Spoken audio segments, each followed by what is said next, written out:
The Reaper, the Maelstrom, and the Thief is a Dungeons & Dragons show by RollCast, intended for mature audiences.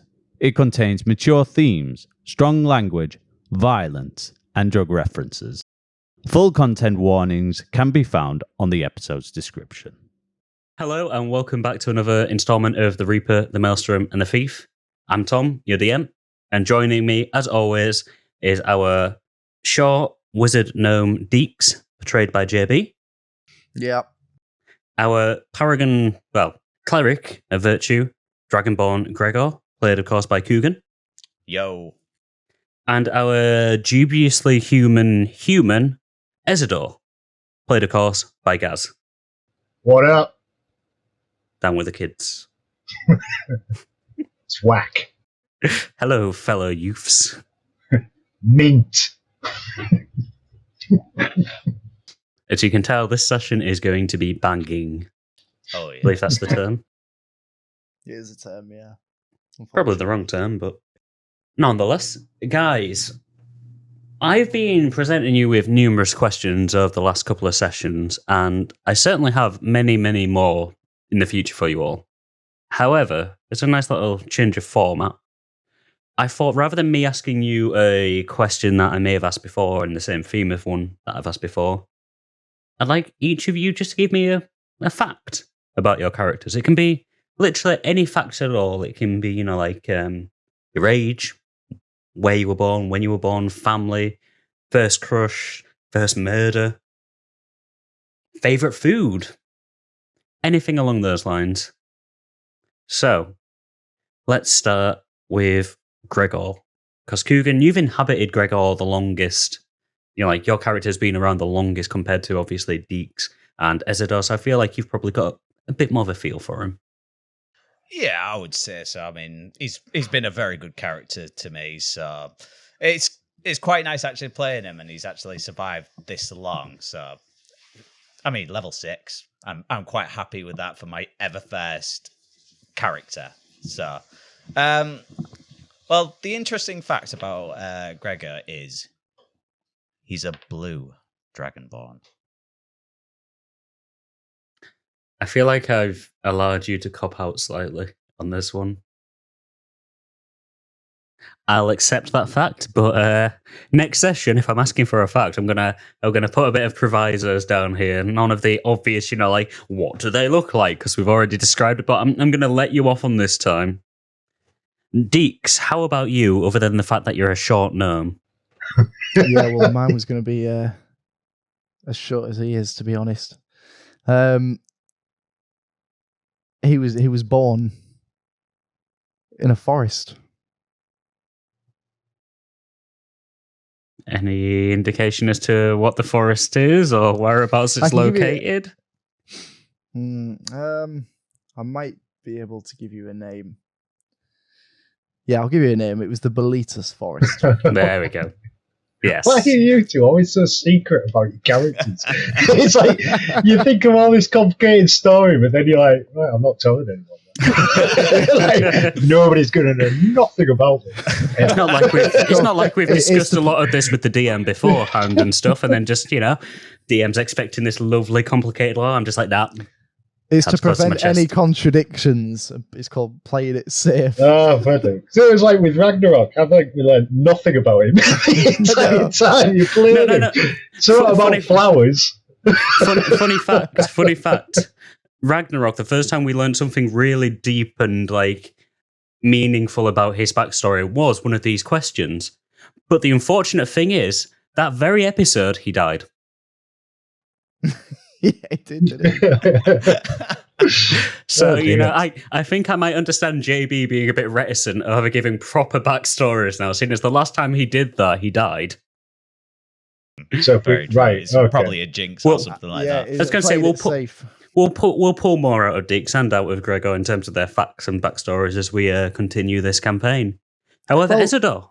Sorry, go on, Dix. No, I was going to say that I'll elaborate a tiny bit more. So he was born in a Belitas forest, and he was raised by his own kind, just as normal, in his own native village called Sorrel.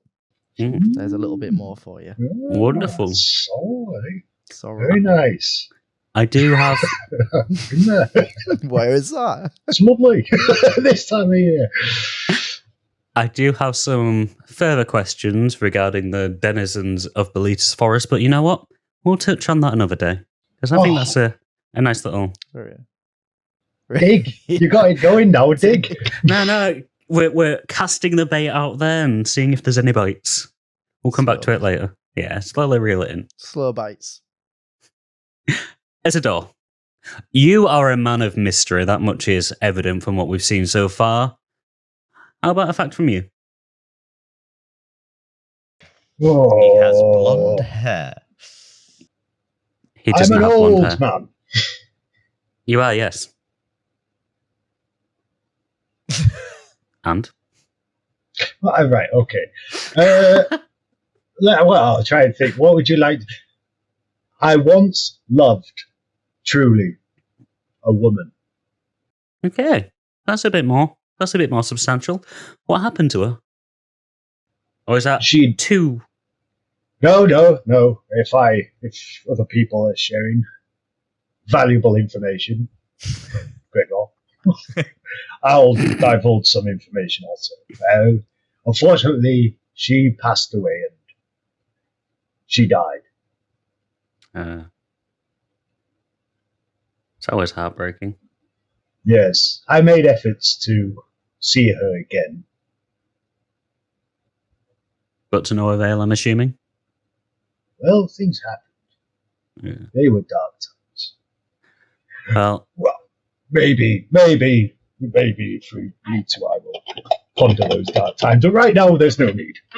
I was going to say, I'm fairly sure that along your travels with your companions, there's going to be plenty of time to talk about lost loves, dead wives, resurrections, spirit hopping, all this kind of jazz. And it's going to be hilarious. It's going to be unintentionally hilarious every second of it, and it's just going to definitely not undermine the tone. And not contradict ourselves at all. No. If there's one thing that Dungeons and Dragons is known for, especially homebrew campaigns, it's there is no contradictory information ever. Wink, wink.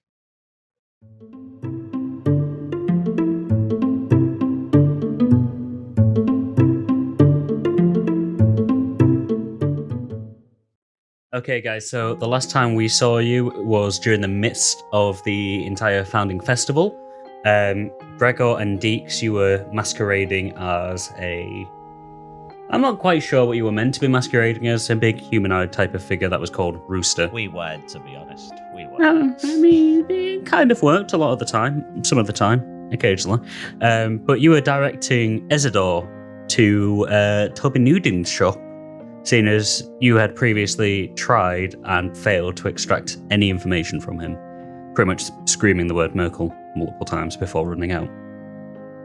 As Ezador made his way to the shop, you also started making your way through the town. However, unfortunately for you, due to Dix's instructions of essentially breaststroking through the town, you caught the attention of one of the town's guards, who, grabbed onto what he thought was your shoulder, but was unfortunately Dix himself.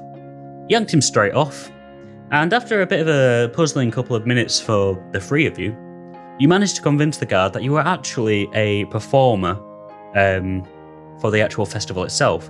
And misinterpreting this slightly, he thought you meant that you were performing in the upcoming dance number that was happening in the centre of the commercial area, a reenactment of the Guards versus the Sahorgan invasion centuries ago, which a lot of these events are kind of themed around. I think we did very well. Well, we'll get onto that in a second. Not wanting to gain any more suspicions of this guard, you kind of went along with him, and he led you into the centre of the commercial area, where it was the large fountain. Gregor, you recognise this fountain as one that you passed by numerous times with both Ivok and Ragnarok. Dix, to you, this was on you, with your head, I guess, just poking out on top. It became very apparent very quickly that you guys might have been a bit out of your depth, though, when minutes after trying to convince Gregor to calm down and to actually go through with this, you heard a strong marching noise drummer boys drumming, chants from the troops essentially, hyping themselves up, hyping the crowd up as they marched down towards the commercial area. Realising that you had no choice but to go along with it, Dix, you did your best to direct Gregor. As this was going on, Ezador had made his way to the general store, and in there he met Toby Newden. It went better, definitely better than Dix and Gregor's attempt. Ezador attempting to at first intimidate Toby, but it didn't quite pan out how he wanted it to. But it did eventually result in Toby revealing that he may or may not have some information on the cult of Merkel, and that he may or may not be the shopkeeper that he was after. But before he could divulge any information, seeing as this was a store, he'd require a trade. Unfortunately for Toby, around about half a year ago, his beloved wife, Jessica, was murdered in brutal and suspicious circumstances. Although the guards had said that it was a robbery gone wrong, Toby had his suspicions, seeing as none of her actual valuables were stolen, only a keepsake hair ribbon. With Ezador agreeing to help him in exchange for information about the cult and also Toby's resignation from it, they shook hands and Ezador departed the store. Whilst Ezador was wholly successful in his endeavours, the same could not be said for Dix and Gregor. Whilst they managed to keep up a relatively decent facade of being a performer, to the crowd at least, who couldn't really tell anything different was going on, many of the performers themselves realised that this strangely bulky, unsahorgan-like Sahorgan, with tendrils that were basically gnome hands wiggling around, they realised that it was out of step, it was out of time, it was out of sync. It was basically throwing off the entire performance. Before you, Dix, or you, Gregor, realised quite what's going on, you realised that there was a scant handful of guards left, and only 2 or 3 Sahorgan left. Realising that this was only just drawing more and more attention to yourselves, you came up with a quite ingenious plan, to be quite honest. You scooped up some of the red ribbons that was acting as blood, and as the leader, the Sahorgan king, and the leader of the guards prepared to use magic ribbons, you dived in between the 2 of them, Gregor launching Dix high into the air as he threw the ribbons, creating a spectacle, acting as though this Sahorgan had been destroyed completely by the intense, ferocious magic between the 2. Of course, this resulted in the Sahorgan king and the guard captain being, again, very confused and very irate at the 2 of you. But they let it pass, at least until the unfortunate Dix, who had landed on a Phantom jet, was launched high into the air. With you being a small little gnome, Dix, I'm fairly sure, it made sense for you to use your hat to kind of parachute down. But unfortunately, again, this drew the attention of the guards. And realising that in front of them was a small gnome that was floating down, and a prone dragonborn, the guards nearby realised that you 2 were the fugitives they had been seeking for the terrorist attack the previous day. Yeah. At this point, well, yeah, destroying all the attention, stealing all the spotlight away from the guard captain and the Sahorgan king. I think it'd have been easier to just lay not down. have a disguise. I think it would have been better if we didn't have a disguise at all. Possibly, but unfortunately, that ended the saga of Rooster and brought back Dix and Gregor, the fugitives.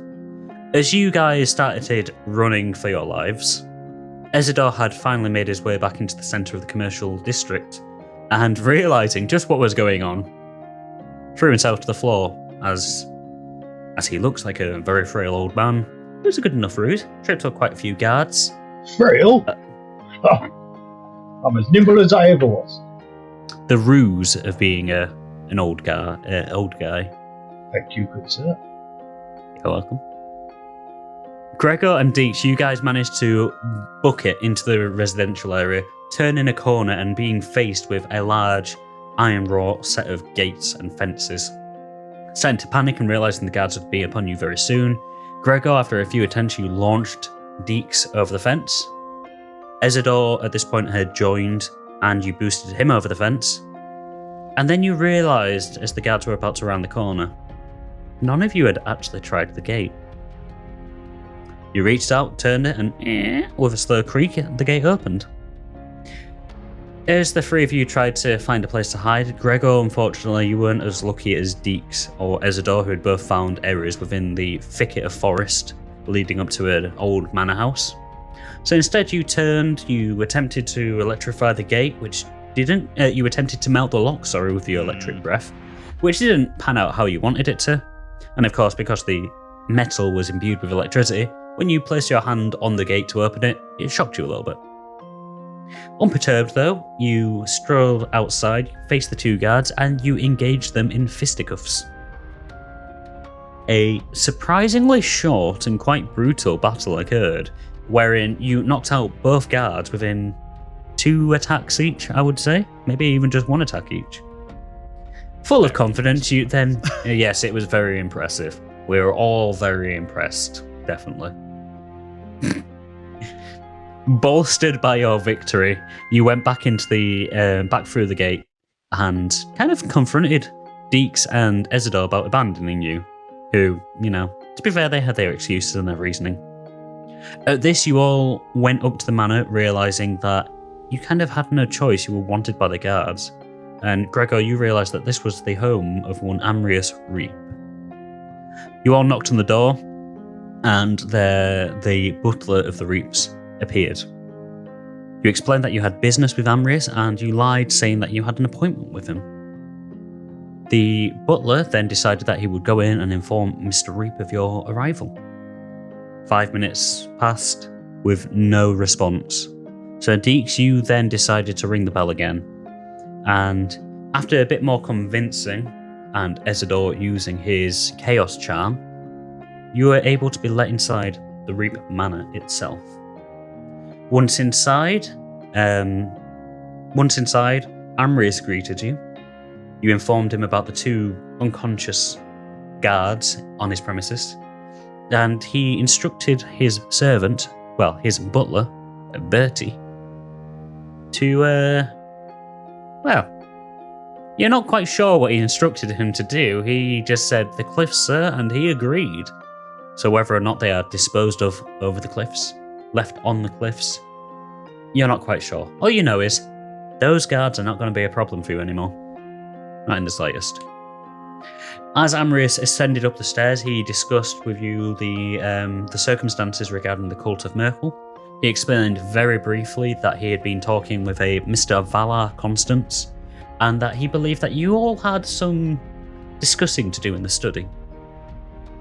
Before you reached the study though, Bertie, the butler, came back in and said that he had not quite given you his full real name. And that's where we left off. We're rejoining you. Sorry, go on. I was just going to say, what was that name again? Well, we're rejoining you shortly after Bertie has just given his full name, his full common name, seeing as his elven name would pretty much destroy your heads. So yeah, we are literally rejoining you around about a minute or so after Bertie has finished regaling his entire long name to you. Care to elaborate? No, good gnome, I do not care to elaborate. Oh, I'm sorry. I was just jesting. It's quite all right. And Bertie, the butler, kind of just looks across looks up to the 3 of you. Master Human, I do not believe I know your name. However, you requested a drink, did you not? Would you prefer the wine or the dragon's blood?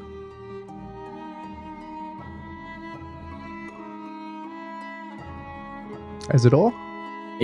Yes, to you, Master Human. Of course. Because I'm the only human here. But do you not recognise me, just in passing? No, should I?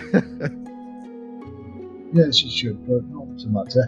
I'll have what would a fine person like myself have? I would say dragon.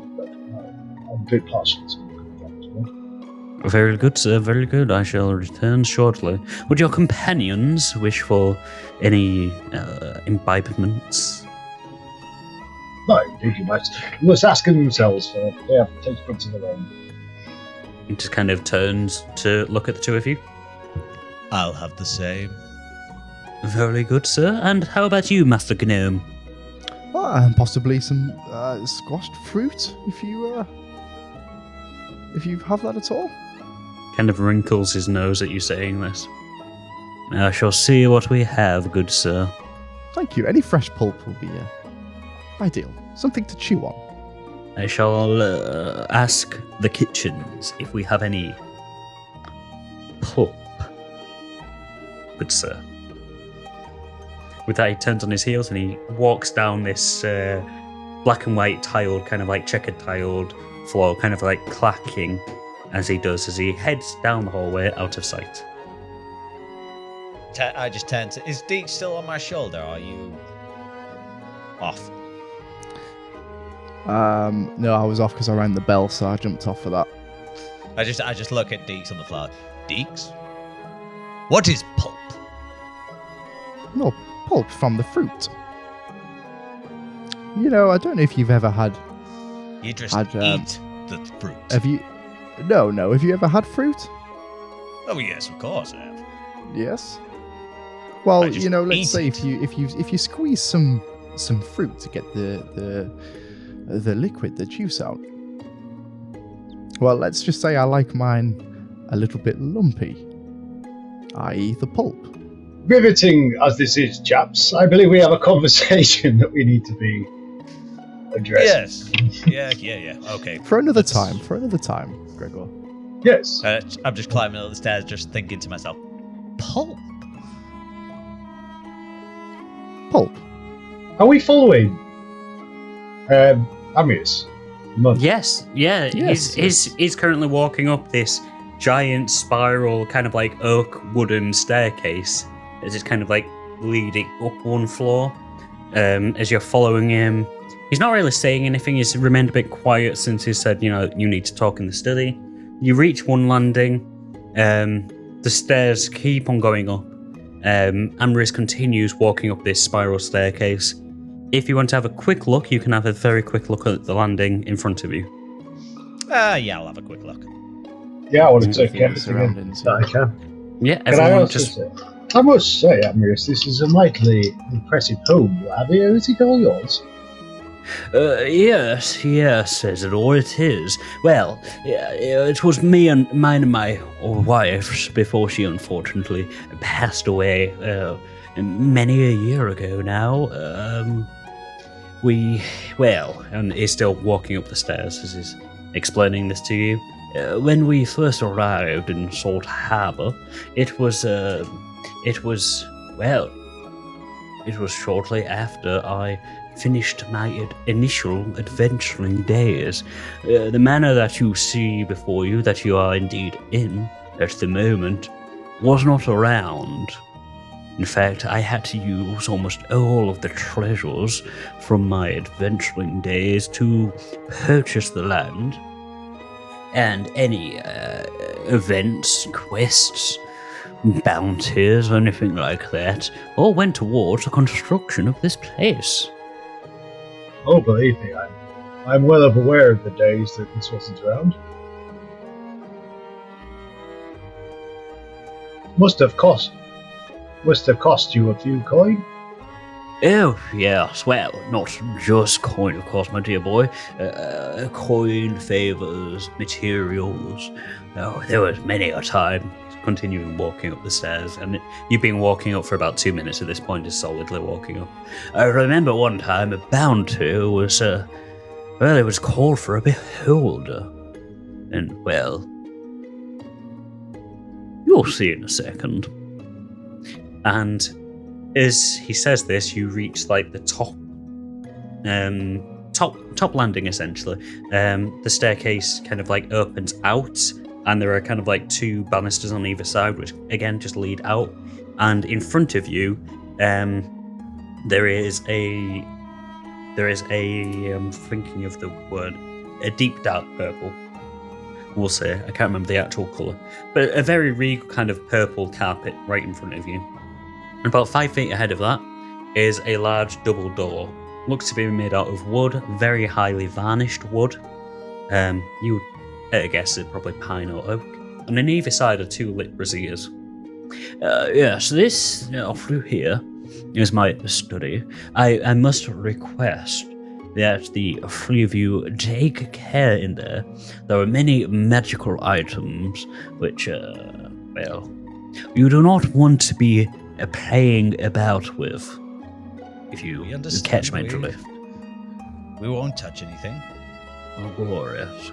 Glorious. And I'm assuming Dix and Ezador, I can take your word for it as well. Amrius, I just wondered if I could possibly have a word. Yes, of course, dear boy. What is troubling you? Well, no, nothing is troubling me. It's just a matter of curiosity, I must say. It's that's 2 guards that were in your garden. The 2 that you placed in my garden. Yes, that Gregor placed in your garden. I couldn't help but notice you told your butler to send them off to the cliffs, was it? Oh, yes, dispose of them on the cliffs, yeah.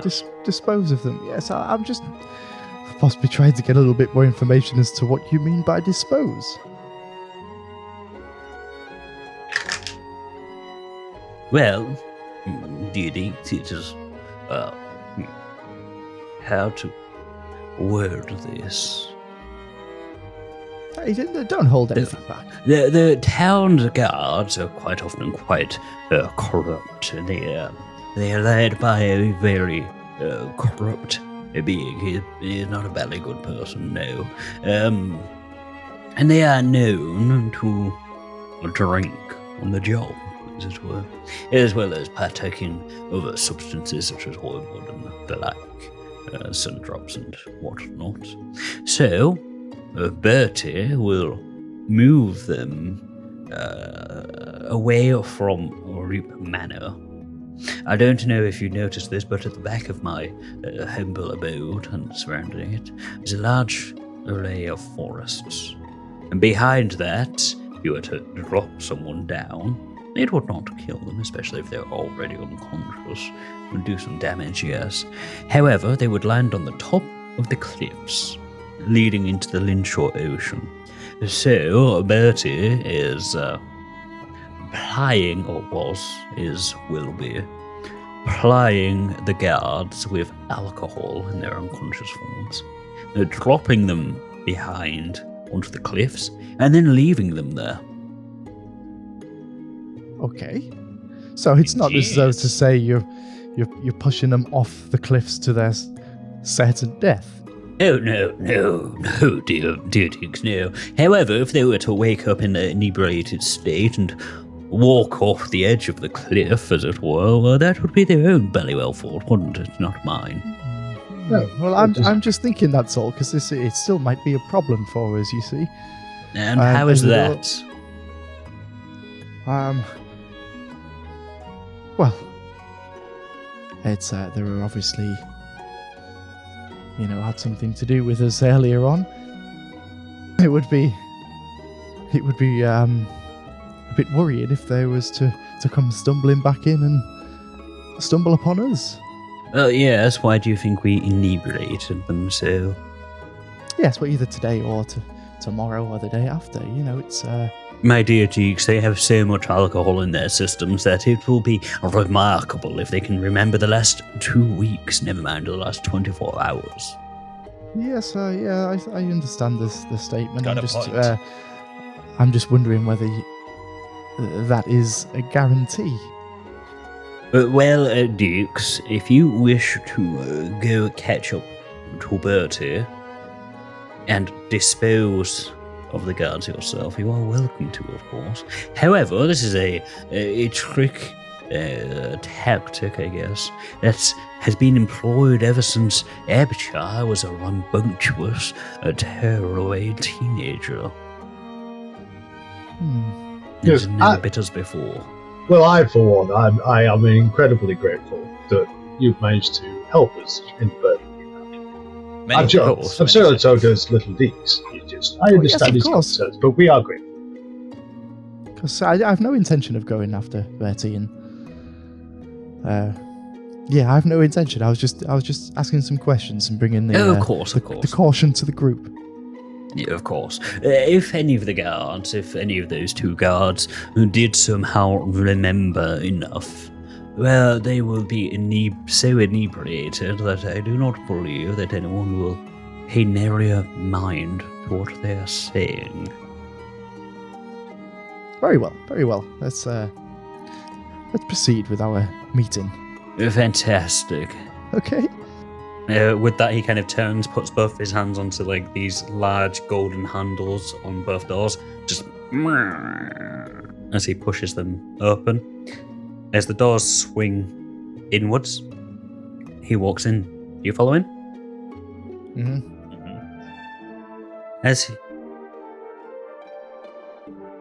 I was going to edit out the parts where soundtrack starts. As he walks in, you are met with a large, expansive room. I guess you would hazard a guess that it takes up the entire length of the house. The very tops are slightly slanted, so you would assume that you are pretty much in the attic of this house.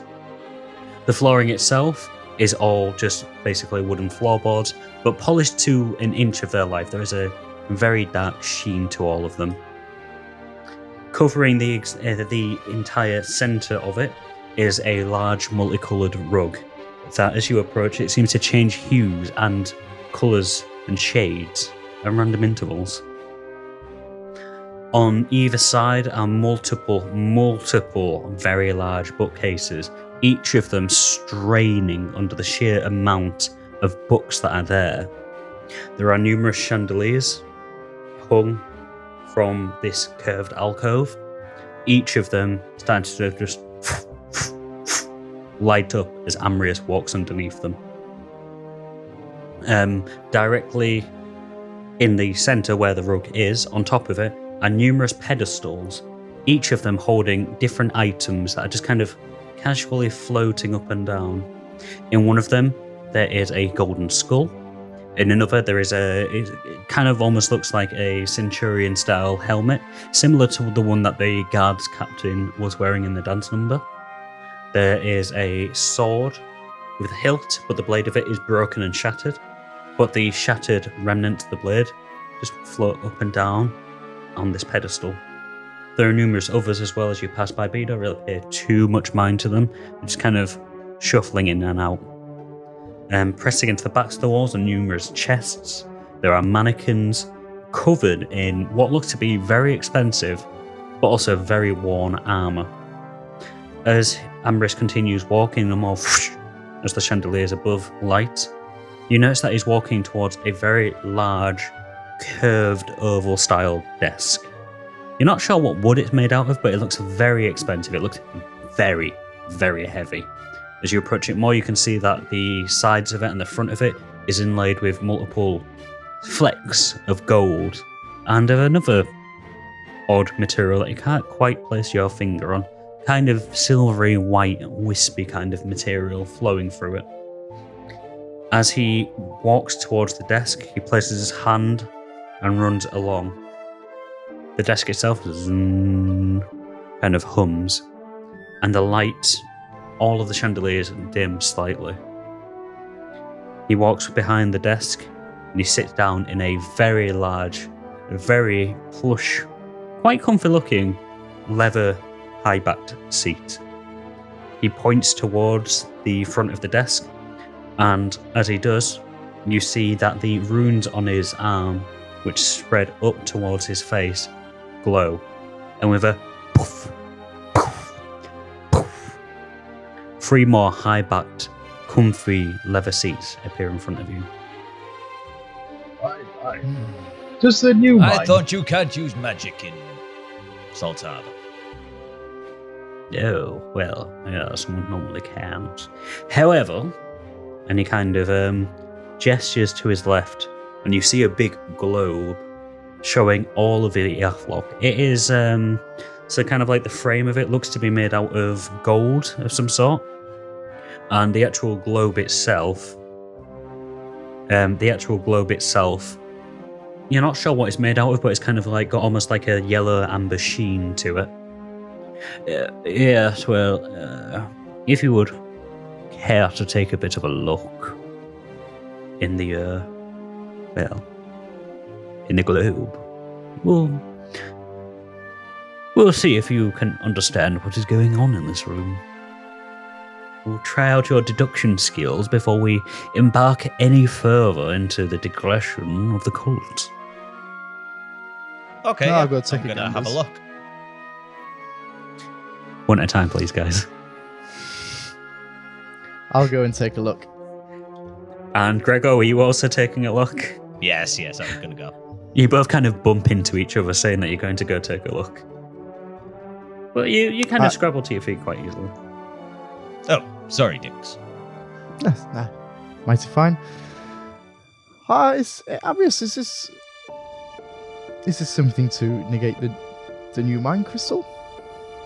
My dear Dix, that is for you to fathom and deduce. I already know what it does. However, I wish to see your level of understanding, each of you, your levels of understanding, as to what... Are we where we think we are? Say that again, Ezador. I did not quite catch what you said. Are we where we think we are? A valid question. Where do you think you are? Salt Suppose would be the answer. Yes, my dear boy, you are still in Salt Harbour. Oh, I thought they teleported us away or something through that fancy door of yours. No. Reap Manor, once upon a time, did possess the facility to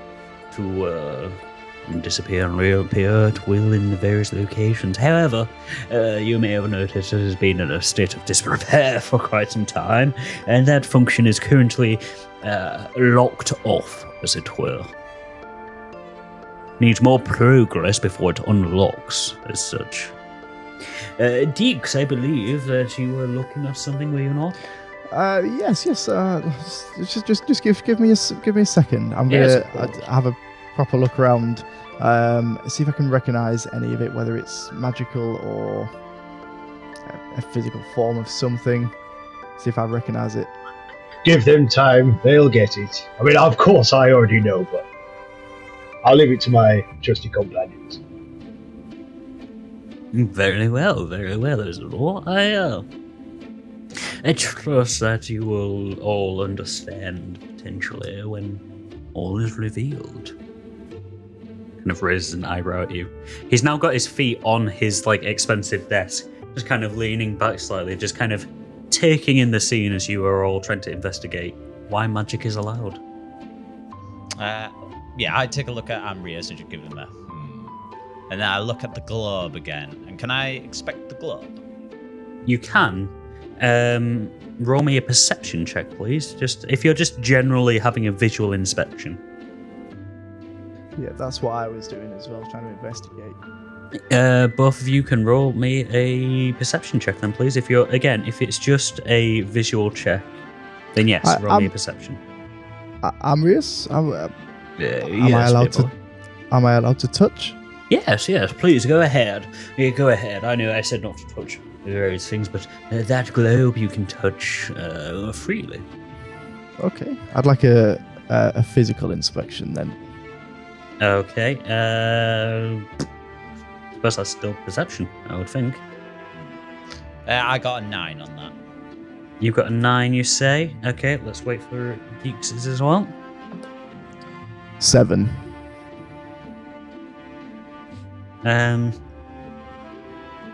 Sorry, you said that yours was physical, didn't you, Dix? Yeah. Sorry, investigation, not perception. Apologies, I fucked that one up. That's alright. It'd be a 9 then. So both of you have got 9s. Okay. Gregor, to you, this just looks like a bit of a faded globe of Earthlock. As you're kind of spinning it around a little bit, gently, you recognise the continent of Ixon. You, of course, recognise Erebor. You see that a lot of the top and bottom mass of the globe seems to just be blank or covered in ocean or clouds, essentially. What seem to be clouds. You also see Khazad-dûr, the landmass of Khazad-dûr, like directly above Ixen. However, other than that, you don't really notice too much apart from a thin band of gold around the centre of this globe. Dix, as you're kind of like running your hand around, you can tell that the spine of it, that kind of curves around and allows it to spin, yeah, that's made out of solid gold.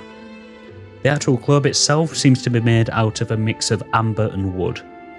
You also notice this thin gold band running around the circumference of it, but you don't really... it just seems to be part of the decoration. Okay, can I, Oh, I'm a bit puzzled, so I'm going to try and cast one of my spells. And try and cast Presti and see if it works. How are you casting it? How, where, and why, essentially? I'm just going to sort of hold the item in my hand. Right. When you say the item, you don't mean the globe, because the globe is bigger than you. It's a big globe. Inside? Did I not grab what was inside? You don't know it. You've not opened it. You don't even know if it opens. Not lifted it off, right? Okay. No. You've literally just kind of I'll hold hand on instead then. Okay. So I'll hold my hand on. And the lights, what Amrius... Yeah, the chandeliers. On his approach, the chandeliers, yeah. So I just want to hold the item and then try and cast Presti to try and dim the lights with my other hand. Whereabouts are you holding the globe? Like I say, it's a big... So just to explain it, it is a big globe itself made out of wood and amber. There are two kind of like golden spikes on either side of it, which allow it to spin on the spine that curves around and the base. If you look a little bit closer, you can see that at the top, there is also something else affixed to it. But obviously, with that roll of 9, you're not quite sure what that is. So whereabouts on this globe are you holding? I'm not that bothered about whereabouts it is. So I'm literally just hand in front. Let's say the globe was here, so just a hand on the curvature of the globe. So, okay. Yeah, the curvature. And you're trying to dim the lights, you say? I'm trying to dim the lights with prestidigitation. The word I can't say. Prestidigi, we'll call it. Prestidigi.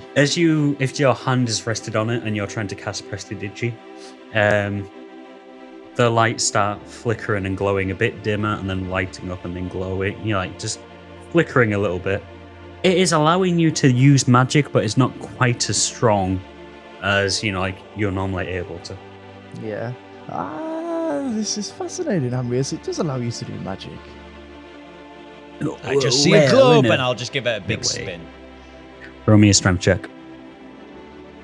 Yes, dear Dix, in a way, it's does, I suppose. I dare say you might be about to stumble upon the answer without knowing the explanation. Possibly. Right, don't you worry, they'll get there. It's good for them to exercise their brain muscles once in a while, I think. Ezador, would you care to hazard a guess before they figure out the secret to the globe? No need to guess, my friend. Do you know what it is, Ezador? Of course. I didn't know you were so aware. As I am rather continuously underestimated, I may surprise you quite more often than you think. I have no doubt about it at all. Then, dear Ezador, how about you tell us what your suspicions are? Amrius asks as Gregor is just about to hit this globe to spin it. Let's just give them a little more time, shall we? He wants us to figure it out ourselves, Amrius. I tell you what then, Ezador. We will allow Dix and Gregor to try and work it out themselves. However, if they are unable to in a short amount of time, I would request that you tell me what your suspicions are. Do not tell Dix or Gregor. You tell me, and I will tell you if you're on the right track or not. That's not a problem. Very well. Gregor, what strength was your roll? 17. You kind of like twat the globe itself, but your dragonborn finger kind of catches on the golden band as does. Sorry, while this is all going on, can I thoroughly watch everything that's going on to try and figure out what it is?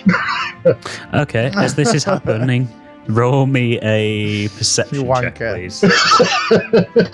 Oh, it's going to take more than just one perception check on this. This is just to see what he sees. Whether or not he's able to figure it out is a different matter. Natural 20. No. 13. 13. Okay, so yeah, Gregor, you hit it. You hit the globe. Your dragonborn fingernail kind of like digs in accidentally to the golden band. As it does, and you like flick your wrist, the two halves of the globe lift slightly before slamming back down. As it continues spinning quite quickly, Ezador, you heard a slamming noise, but you didn't actually see the globe split in half. You just saw Gregor hit it quite hard and a loud noise occur afterwards. It's just a globe! Well, it would appear, Amrius is saying towards Ezador. It would appear that Gregor might be on the right track here, but still very far away from the answer. May I suggest? He just kind of he kind of raises his voice as he sits up a little bit. May I suggest that you look at the globe again and look at the surrounding areas? Maybe look to see if there is anything around the globe or on the globe that could be pointed somewhere, and to where it would be pointed. All right, can I? Well, it's still spinning, isn't Still it? spinning super quick. Right. I just look. I look at Amrius, and then I look at the globe, and then can I just put my fingernail just to stop it? Yeah. So where exactly are you putting your fingernail to stop it? Just like in the middle type thing, just to stop it from spinning. So where that gold band is. Yeah.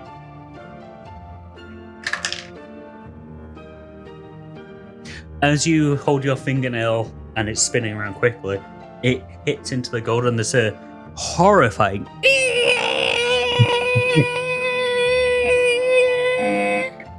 nails on chalkboard times a billion as your dragonborn fingernail digs in, and it kind of the golden band kind of like starts curling around your finger. It eventually stops. There's kind of like a corkscrew of gold like leading upwards away from your fingernail. I just pull that off and just drop it in front of me.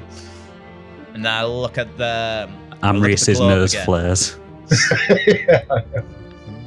I just carry on looking forward, just a little bit of a gulp in my throat.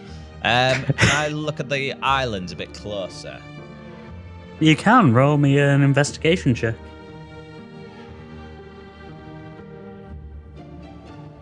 Maybe it's not on the globe. 7. They're just some pretty colours and shapes. You can't read. Sorry, Dix, go on. I was take a further look at the surface of it. You said on the top and the bottom it's held in by like two kind of. So, you know how the classical like big old globes are, right? There's a big globe. There is the two crux points that actually hold in the globe itself. So in a globe, there's normally like two little holes, and you'll insert it into like these two little points, which allow it to spin. And then there's obviously the big old curve around the outside of the globe, which links these 2 points together. So on this big curve, where the 2 points are, the top one protrudes beyond the curve itself. Mm-hmm. If that makes sense. Yeah. And there's also a base, but that's kind of irrelevant at this point in time. Okay, is that pointing towards something? Roll me a perception with advantage, please. It's a very nice globe. Nice colours. 20, not natural. Okay, with that, as you're kind of like after Gregor has kind of scraped off the golden inlay around the center, you kind of scrabble. You don't even look, because this globe is taller than you. You kind of scrabble up to the top, and you see that where this point out of the curve is, you see that the actual tip of it, the very tip of it, appears to be not quite a crystal. It's a prism of some sort. It's a glass prism, and you kind of follow it upwards.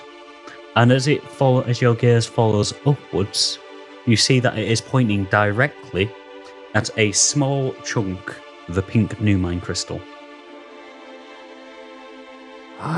Dix, what are you doing up there? You're looking down at him. I can see now. I can see. Is this crystal up high? It is. It's pretty much embedded into the roof. And what, dear Dix, can you see? I can see a Numine crystal up there. Yes. That is negating? Not quite. You're on the right track. It allows to perform magic.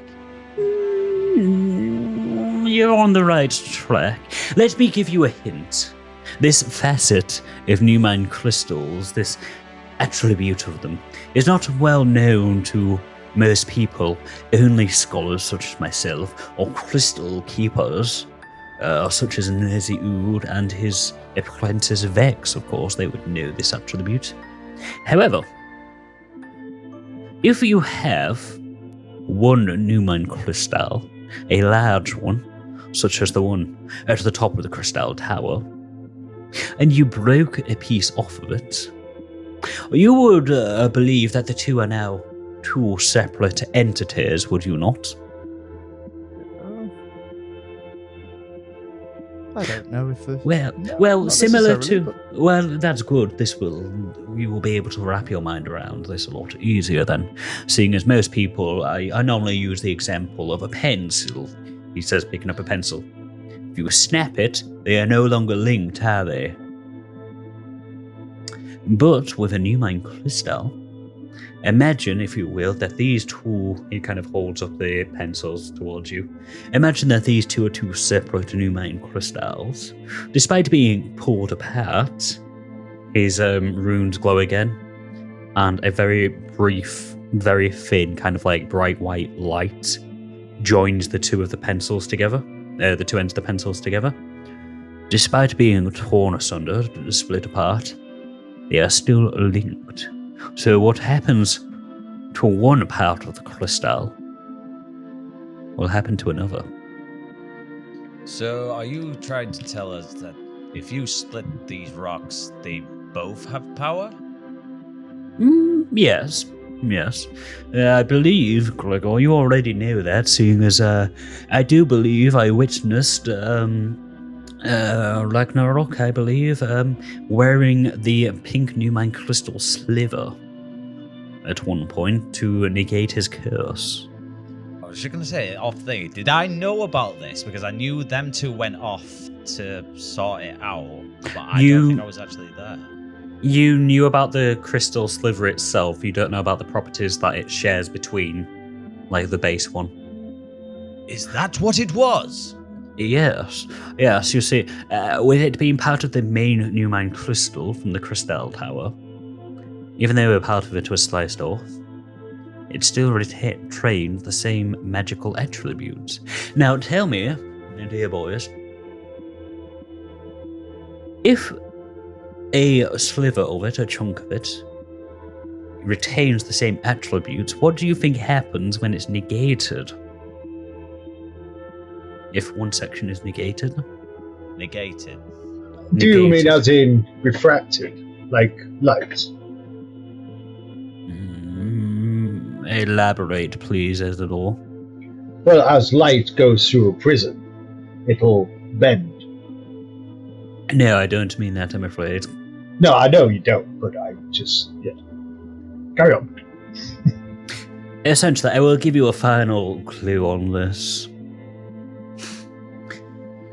If a item was able to negate the pink Numine crystal, which is linked to the main Numine crystal, it would mean that no matter where you are, as long as this small chunk is with you and negated, something is negating it, that immediate area around Forth, you will be able to use magic, such as this study. As you can see, Dix, he kind of he raises a hand up towards the large chunk of Numine crystal embedded into the roof. That is indeed a pink Numine crystal. In fact, it is a chunk of the Numine crystal from the Crystal Tower. There is something, somewhere in this room, negating the effect of it. Because this chunk is directly related to the large one, by negating this small one here, it negates the overall magic prevention within this room. You see, Diggs, if this was an unrelated crystal from somewhere else, and I did something that would negate the negation, essentially, the one from the big crystal would still be in play. However, seeing as it is one and the same, any attributes are stopped. Does all of that make sense to you? I'm just scratching my horn, like, a little bit confused. Are you saying that there is something else in this room? Yes. Yes, there is. By Jove, I think he's got it. The pink Numine crystal that is embedded in the roof is merely a component. It acts as a relay of sorts. Yes, and it has to travel. Yes. Think of it this way. You know how I travel using my runes, the weather vanes and whatnot? I need one on one side and one on another, and they communicate with each other, allowing me to travel. That is essentially what's happening with the new pink Numine crystal. The small one communicates with the large one. The large one is over all of Salt Harbor, negating all magic. However, this small one, which has some kind of dispellation upon it, is saying to the large Numine crystal, this immediate area here, ignore it. Now, what could be causing that to happen? I believe you're on the right track. In fact, the answers are right within your hands. The globe? Ezador, would you like to take over on the explanation here for a second? Well, I don't want to ruin the fun. Oh, Ezador, just come up with it if you know it. Just say it. This year, Amrius, I am a bit tired, Ezador, of... you see... Well, obviously, it's the thing on top of the globe, that prism thing that's pointing at it. Because that would be how a nullifying just hang on just one fucking second here. Dix, did you ever say there was a prism on top of it? I didn't say there was a prism. Ezador, roll me a perception check. I can't have you just straight up knowing about a prism, a small little prism. Well, yeah, but you said it, so... Yeah, I said it. Me as DM. Yeah. Amrius didn't say it. You've got to split your character from the you. Remember? Right. Oh no, I wasn't having a go. I was just saying you can't, just because you know your character can't know. 4. You've not seen a prism. You're still flying blind here a little bit, mate. You kind of backed yourself into this corner, so. Well, okay, so I don't know about that, but I would just go, well, it's obvious, isn't it? You've got a nullifying field that just, it flips the power of the Numine crystal, and that item is here, and I would assume it would be on the globe somewhere, as you pointed it out, as Dix inspected. I'm sure on closer inspection myself, I would probably find something, some detail or something that is within that globe that is negating the power of that crystal. I will accept that answer. But even if you do not know the true circumstances behind it, it seems that you understand the concept well enough. So yes. As I said, I knew. He's just going to roll very quickly on his insight here to see if he knows that you were speaking, like if you were just winging it and bullshitting him. I had one myself. Gotta roll again? His eyes narrow slightly. Oh, you had to push it there. That's why he was fine with that bullshitting until you're like, oh, I had one myself. Gregor, what were you doing? I was just going to say, it sounds to me it's like a positive energy and a negative energy. The one in the tower is the negative energy. That's the one that nulls all spells and magic.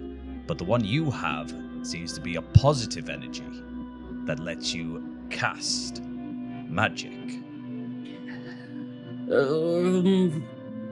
My dear boy, I truly appreciate your attempts here and your creative thinking. However, you have it ever so slightly wrong. I would suggest maybe looking at the globe a bit closer. Gregor almost accidentally found out the secret to it. I'm just going to try and see if it opens. So you just push it up. Yeah, I was originally going to. It just pushes up. Just opens up. What do I see inside? The earth is hollow! One, the earth is hollow. And two, there is kind of like a... what's the name for it? You know, like, if you've got statues and stuff like that, there's kind of like a resting thing on it. So it is pointing directly one way.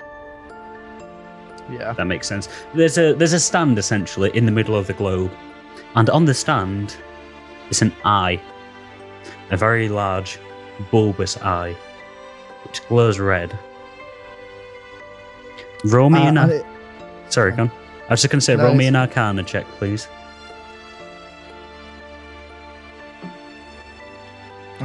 With your knowledge of the tower in the tower, roll it with advantage because there's a high chance you know what this is.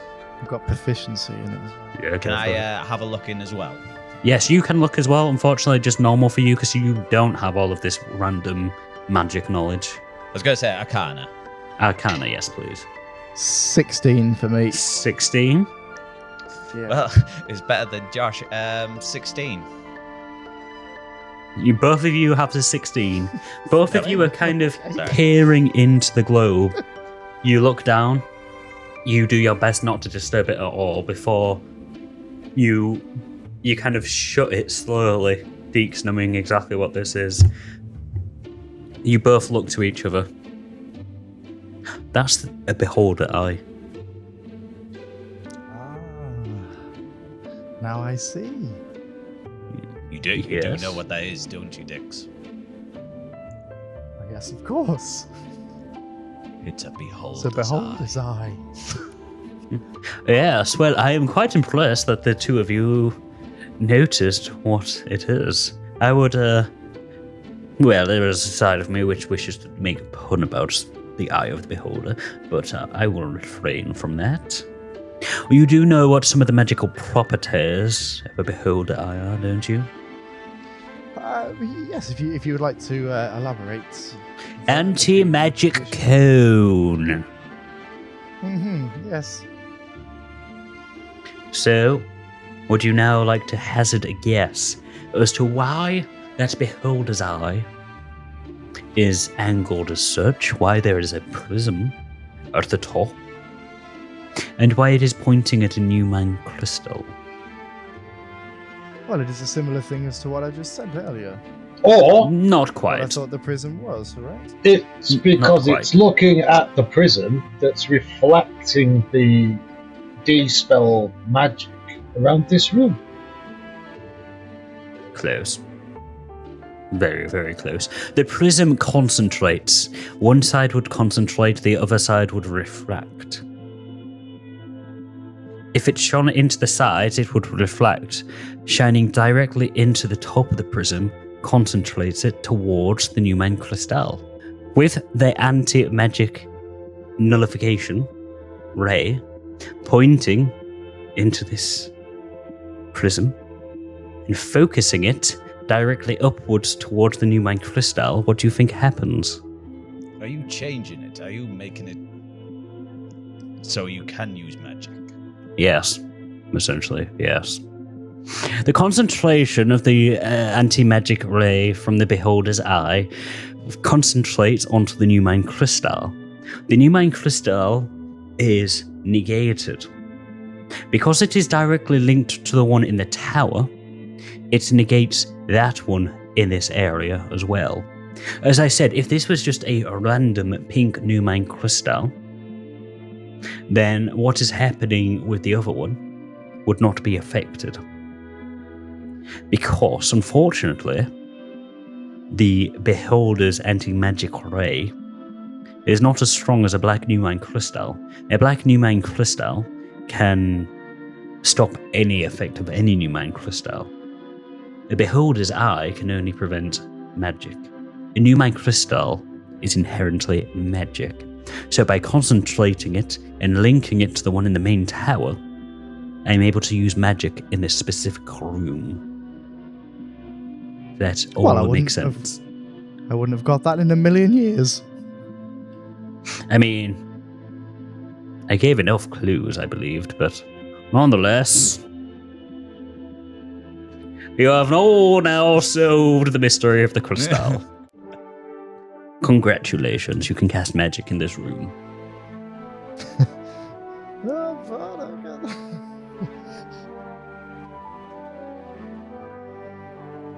Interesting. Anyway. Very, very, very interesting. I'm exhausted. By the way, Amrius, is there any chance of getting those drinks? Oh, yes, of course. He rings a bell, and he kind of ding-ling-lings. And after about a minute or two, the door opens, and Bertie is there with a tray. There are 2 goblets full of dark red liquid, and then one, it's kind of like a bowl with just kind of like gloopy stuff in it. This must be my pulp. Yes, Master Gnome, I was not quite sure if we had any pulp, but this is the best we have. It is harvested from our trees outside and ground into beaten into a fine pulp. Oh, it's marvellous. I'll take a sniff of it. If it smells good, I'll just have at it. Roll me Constitution check. Save or just a check? Just a check. Natural 1. Wait. I'm going to die. I mean... Oh! It's all good. Go for it. Yeah? Yeah. Seems nice. I'll take a little mouthful. If it's good, I'm just going to go in there. As you're kind of ramming all of this pulp in, roll me a Constitution save with disadvantage.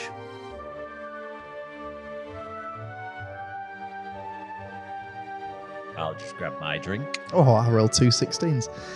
So that's 17. Okay, well, you're not dead at least, so, that's good. However, as you're ramming this pulp in, after a couple of seconds, you feel your tongue start to tingle very badly. That'll be the sap. As you kind of swallow it down, you feel your insides start to tingle. Oh, I say, Bertie, what is it that you've given me here? Oh, it's the fruits from our trees. I believe they called it the Fumongous fruit.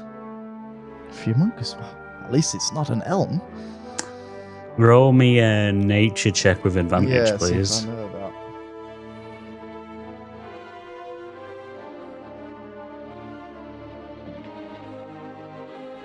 that. 22. As your stomach kind of makes a gurgling noise, you remember immediately You're very allergic to humongous fruit. Was it humongous, did you just say? Yes, Bertie? Mr. Gnome. Yes, it is. Oh, Specialty around here. Oh dear. Is your stomach again? I'm turning around to these two. Everybody, I'm not supposed to eat Viamungus. What, don't you like it? It does something to me. I'm extremely allergic to it. You're allergic to it? Yes, and I must seek help. How bad is it? Roll me a constitution save again, please. Is your stomach again? 14. You need the toilet very badly. If you just like to excuse me, start walking out the door, and then I'll ask Bertie on the way out. Where is the lavatory, Bertie? Oh yes, of course, Master Gnome. It is just down the stairs, and then down the second stairs, and then down the third stairs into the basement. And then I believe you need to pass through the pantry, and then after that, take a stroll out into the garden. Okay. Just gonna immediately fastly walk out of the room. Gregor, I think you best follow him. I'll see if I can make it down the first set of stairs. Con save, please. 5. The little gnome will be fine. 5, did you say? Mm-hmm. Sorry, Gregor, do you know about... do I know about, like, allergic reactions or anything like that? Just roll me a straight up knowledge.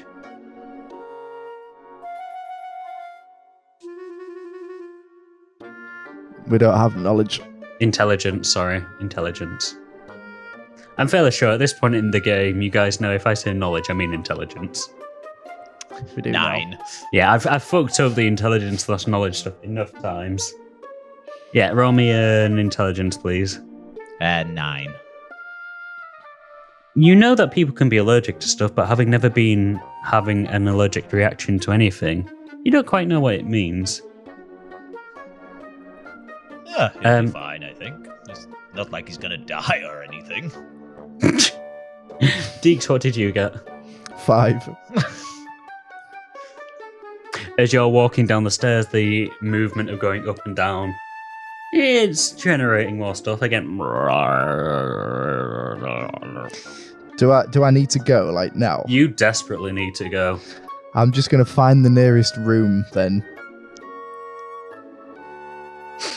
Okay, let me just... And try and enter that room and find an object that I can hide my feces in. You manage to get to the first floor. Again, like on the ground floor, there is this tiled black and white kind of hallway leading down. There are doors to the left or the right, going all the way down. I'm assuming you're choosing the first door in front of you, but is it to your left or to your right? To my right. You try the handle, it jiggles for a second, then it opens.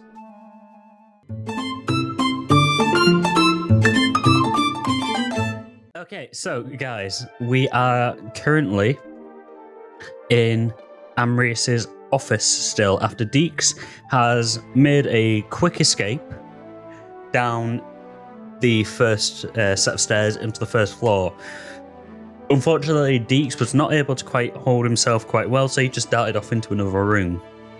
However, Ezador and Gregor, you are currently also in the study still with Amrius. Amrius is still sat behind his desk. Bertie has just given you both a goblet with some dark red liquid in, and he's kind of like tucked the tray under his arm. He looks at Amrius. Will that be all, sir? Amrius kind of just nods curtly at him, turns back to look at the both of you.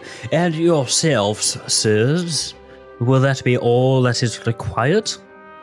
I just take a sniff of my goblet. Would you have anything that would help with someone with an allergic reaction? I shall see if we have the medicine. I believe it is called an EpiPen. I shall retreat to the pantry post haste. And just kind of walks out. An EpiPen? An EpiPen, yes. It is a quill that, when stabbed into one, may relieve one's allergens. Fascinating piece of magic. Yes. Truly the world that we are living in today. I'll just hold my goblet with like 2 fingers. So you've got the goblet in your hand? Yeah. Taking a swig? Take a swig. Roll me a constitution save, please, as this thick, viscous liquid with a very strong coppery tang infiltrates your entire senses. Constitution save, you said? Yes, please. 15. Okay, a couple of things happen. Because you're Dragonborn. But yes, a couple of things happen. First off, you feel a warmth radiate your entire body. For the next 24 hours... Nope, sorry, that was wrong. For the next 72 hours, sorry, you have complete immunity to fire damage. Complete. I see. That's pretty nice. Next up, you feel very confident. You have like a new aura about you. You have +4 to your charisma for the next 72 hours. So for the next 3 in-game days, you've got +4 to your charisma.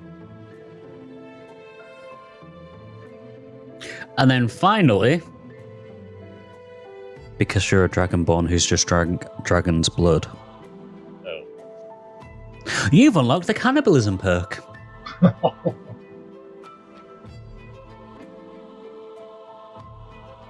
If you eat a reptile, any form of reptile or dragonborn, if you consume their flesh, you regain health back dependent on what kind of creature it is. Not only that, but if you consume the flesh of a creature that has certain abilities, you can replicate those abilities. I would write that down if I was you, because this is a permanent perk. Right. What was it? I got +4 on... So, you've got +4 on your charisma for the next 72 hours, so that's temporary. Charisma for 72 hours. Yes. Yep, next one. You have complete fire immunity for 72 hours. And then your permanent new perk / curse is cannibalism. Whenever you consume the flesh of a reptile or reptile-like creature, so dragons, dragonborns, etc., lizards, you gain health back, the amount of which depends on what kind of creature you just consumed. But not only that, if said creature had an ability of some sort, you would be able to temporarily replicate that ability. Lizards. Other... Reptilians, we'll say. Yeah. Reptilians.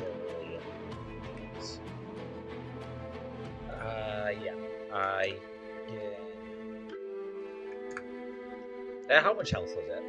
It depends on the creature. Okay, fair enough. I gain health and possibly gain Temporary I was going abilities. to say, yeah, but abilities temporarily. Yes. Abilities temporarily. There might be other stuff to it. Drawbacks, maybe, compulsions, whatnot. But you don't know any of that yet. No. Oh, I say, this drink is absolute delight. Oh, yes, that is only the finest of dragon's blood. Oh, I gotta say, it's got a good kick to it. What kind of dragon's blood? I mean, it's a strange name. Say that again, sorry? Yeah, dragon's blood is such a weird name to call a drink like this, but it's superb. My boy, it is the blood of a dragon. Look at it. But the way I'm feeling at the moment, I just carry on. I was going to say, you feel slightly more compelled to drink it anyway. You're kind of reviled by it, but you're still just like, this is good. I'll take another sip. Yeah, just carry on sipping. Just hoping it's not Bimmet. Yeah, that's true. Ezador, are you also drinking this goblet that you've received? Nope. So yeah, I'm good. As soon as you said dragon's blood, and I've seen him run out, and then an aura changed my ear, I'm just like, just on the desk in front, just Amrius. Very well, it is not to everyone's fancy. Oh no, I'm sure it's perfectly pleasurable. Just at the moment, my palate's a bit tainted. Worrying concern for my friend there. Of course. Well, hopefully, Bertie should be able to rectify any ailment that Dix has, because, understandably, I do not wish to press further on regarding the kind of leans in close, the cult of Merkel and our future steps, if Dix is to assist us with that. Indeed, especially about the plinths. Yes, I have been informed about the plinths, yes. I suppose you, Ezador, are as in the dark as anyone else, though, having never seen one of the plinths of Merkel. Well, I mean, I would know it when I see it. A fair assumption, indeed. Nonetheless, we shall await Dix's return. Whilst we are waiting, please feel free to peruse the study. Please do not touch any of the artifacts. He just kind of gestures into the center that are floating on the pedestal, as they are highly dangerous. Duly noted. I'm just carrying on sipping as I'm just looking around the box. At this, I can't be all like we Grand Theft Auto zoom out like I did last time, but let's see if I find the right track here. We come back to Dix. Hopefully with the right soundtrack. Yeah, this'll do. Light-hearted, slightly sinister. Let's go for it. Dix, you creak open the door. As you creak open the door, you see that you are in a vast room. Right in front of you, directly in front of you, is a large bay window, draped in the finest velvet silks. Directly to your left is a giant four-poster bed. Giant. To the right of you, lining across the wall, are multiple wardrobes and chests. You don't see any other exits from this room. That's the main one. There are windows, there are chests, there's a bed, there's wardrobes. There's a big old chandelier hanging down. I'm hurt.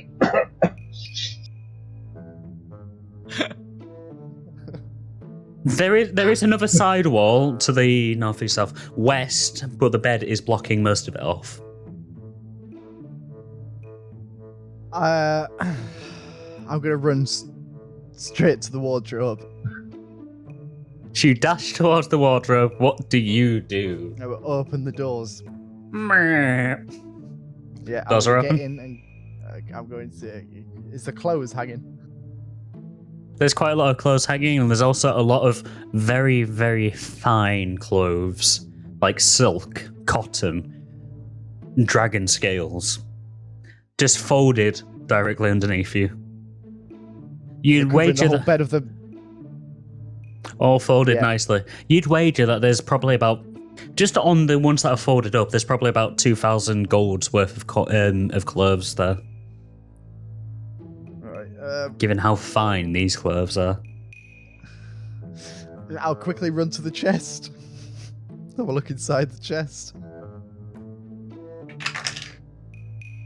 As you roll me a dex save.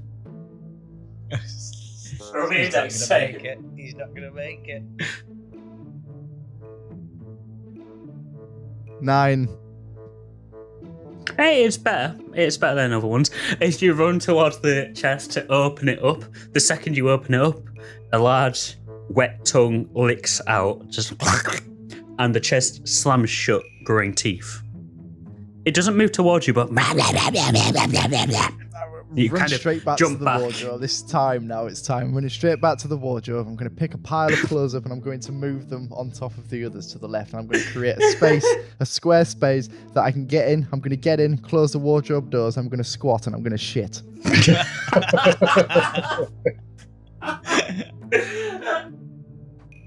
Roll me a Constitution save. Oh, he's going to be all gentlemanly about it then. I'm going to close the door and do my business. 16. Your poop is normal. A little bit liquidy. Kind of splashes around and stuff, but that's fine. It's fine. You've just defecated in the wardrobe quite badly. But as you do, you hear as a door opens. The door opens and you hear there's a large, heavy-set figure that you can't quite make out walks in, still clad in armour. The figure walks forward, reaches out, and the doors are starting to open. As soon as they open, I'm going to dart out and I'm going to grab a piece of clothing on my way out, and I'm going to try and wipe as I'm running, and I'm running straight back up to the study. Roll me a dex check, please, to see if this large figure notices you. Natural 20. With the grace of whatever god you follow. The second the doors open, you dart out, grabbing something as you do. It feels nice and soft in your hands. You jump down, and as you do, you manage to wipe your ass and chuck it back into the wardrobe behind you for zooming off. As you zoom through the door, which is slowly creaking closed behind the person, you just hear, "What the bloody hell is that smell in my wardrobe?" Except. As you dart out, you kind of look to the side of the wall and you see his giant old warhammer just resting against the wall. You've just shat not only in Ebchar's room, but in his wardrobe. As you're bounding up the stairs, you just hear, "Roar!" You're jumping up the stairs as fast as you can. You reach the landing. You say, "What? Who did this?" You open the door. Just meh. How do you enter into the study? Just a little tumble and whew, I feel a little bit better. I may have pissed somebody off though. I'm going to stand behind Gregor. So as you're stood behind Gregor, you see Amrius look with a slight look of concern. What do you mean you may have pissed someone off, dear boy? Well, let's just say I didn't quite make it all of the way to the bathroom. Just a deep intake of air. I do not believe Bertie will be too happy to deal with that. Well, he's just maybe thought more on what he was. Never mind. Nonetheless, no harm, no foul. Please tell Bertie on your way out where you have defecated, I suppose. And I shall ensure that. Oh, he shall ensure that one of the chambermaids sorts it out. As long as you've not defecated in mine or Ebchar's room, of course. That would be quite quite unbecoming. yes, he would. He's just tightly holding on to Gregor. You just hear, only Deacon just hear, whoever soiled my room like this, they will pay.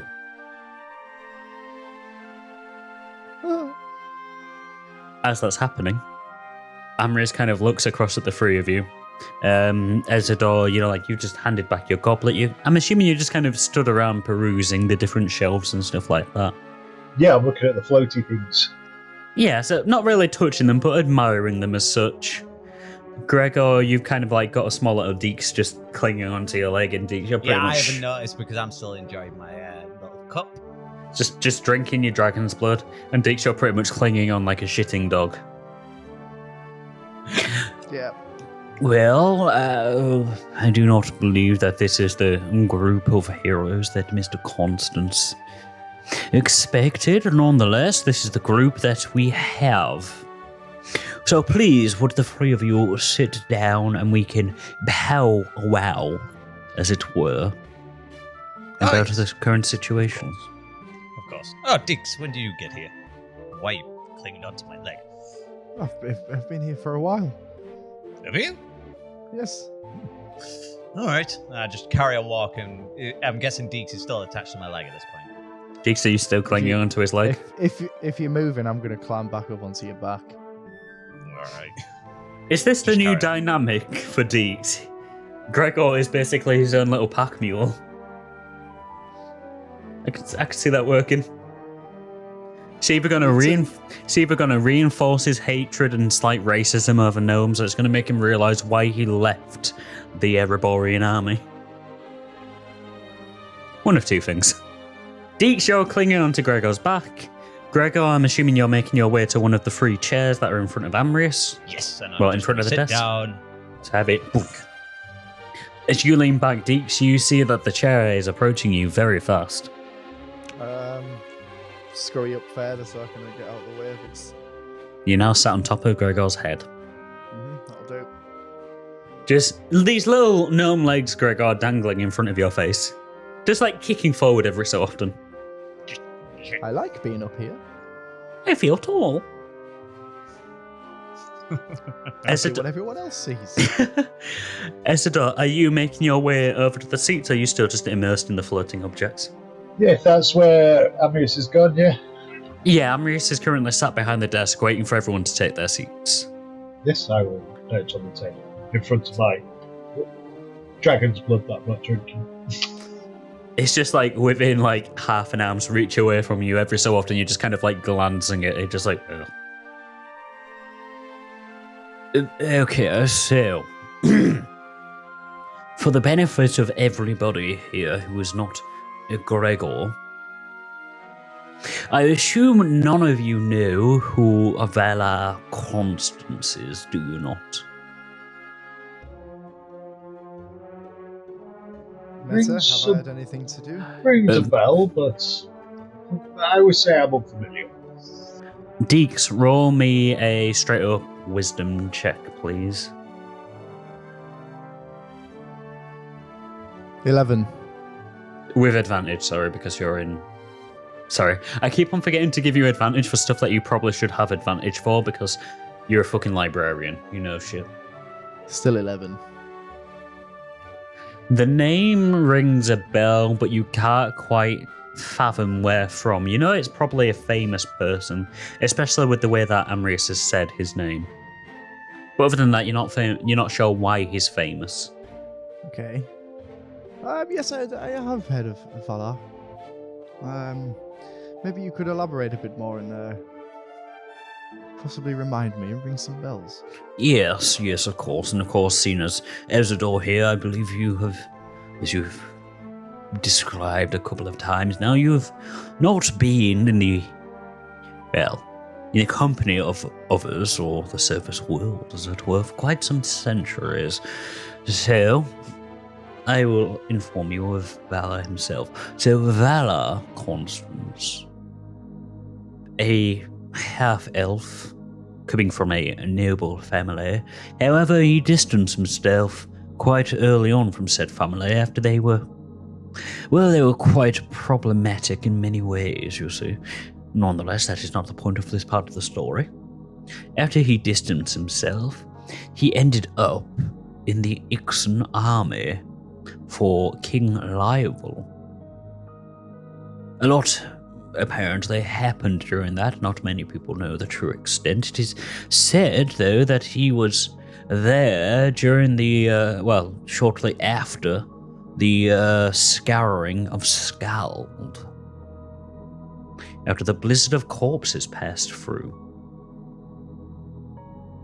Not too much is known either about his involvement in the aftermath of it, or even about the scouring of Scald. All that is known is that there was a blizzard of corpses that desolated the entire village and left no survivors, not one.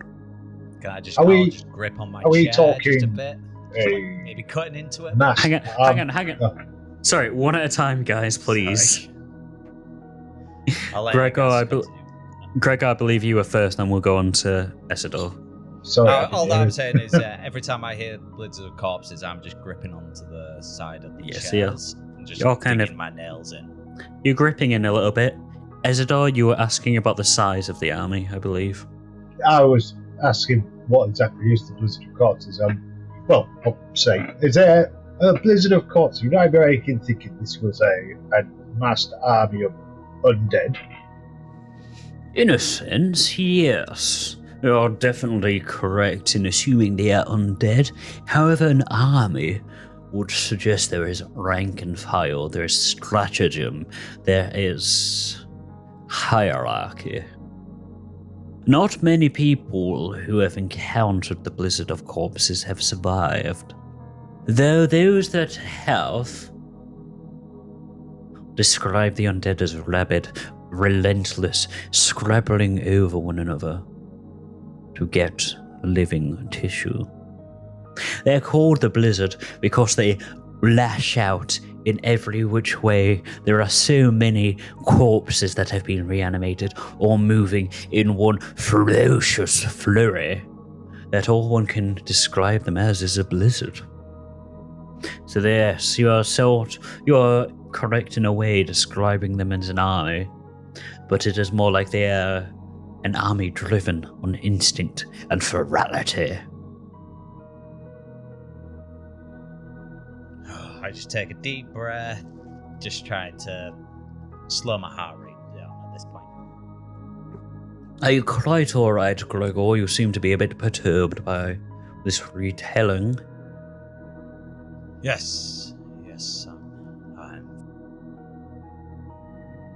Very well, I shall continue. After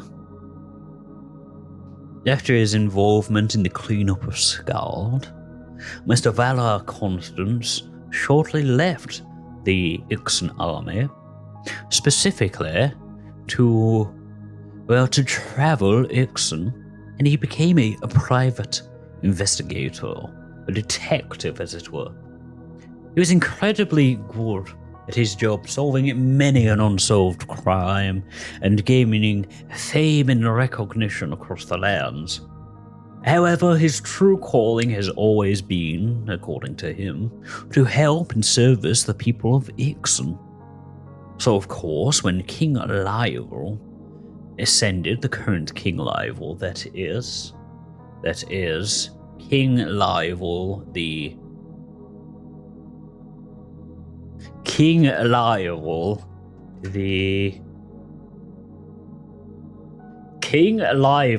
the show up on my goddamn timeline. That is King Lionel the 12th, when he took the throne. Well, shortly afterwards, a number of years afterwards, he requested Mr. Constance for an audience.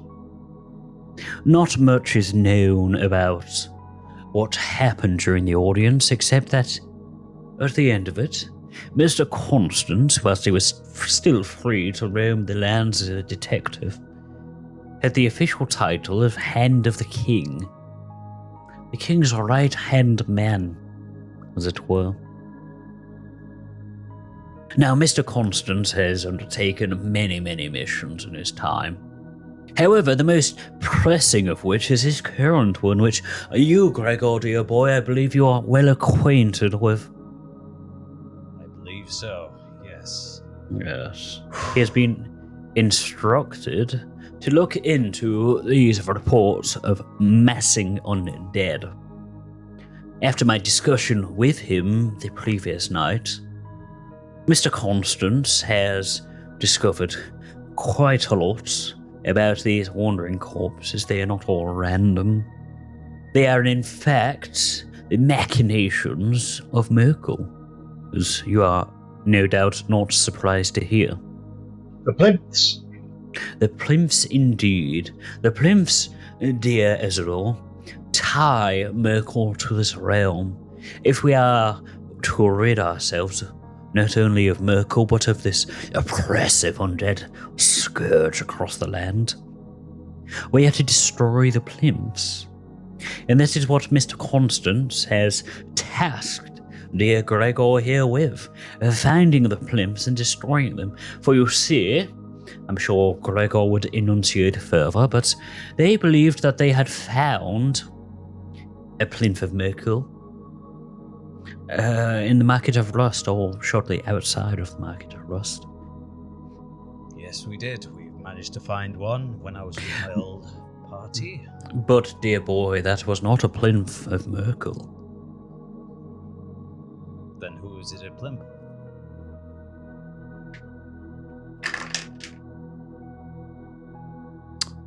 Well, dear boy, tell me again, what are you a cleric of?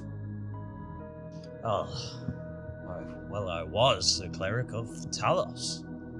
And tell me, since destroying that plinth, have you had any communication with Talos? Has he spoken to you in your dreams? Has he directed you towards where you should go? Has he acted as a deity should towards a cleric? I just take a long think. Well, no. I've not had any communication from Talos, but I assumed that was because I left the Order. I mean,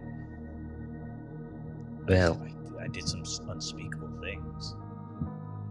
Do you also remember, from what Mr. Constance has told me, what the tribe of Yonti in the Whispering Woods outside of Velden called the plinth, the deity of the plinth?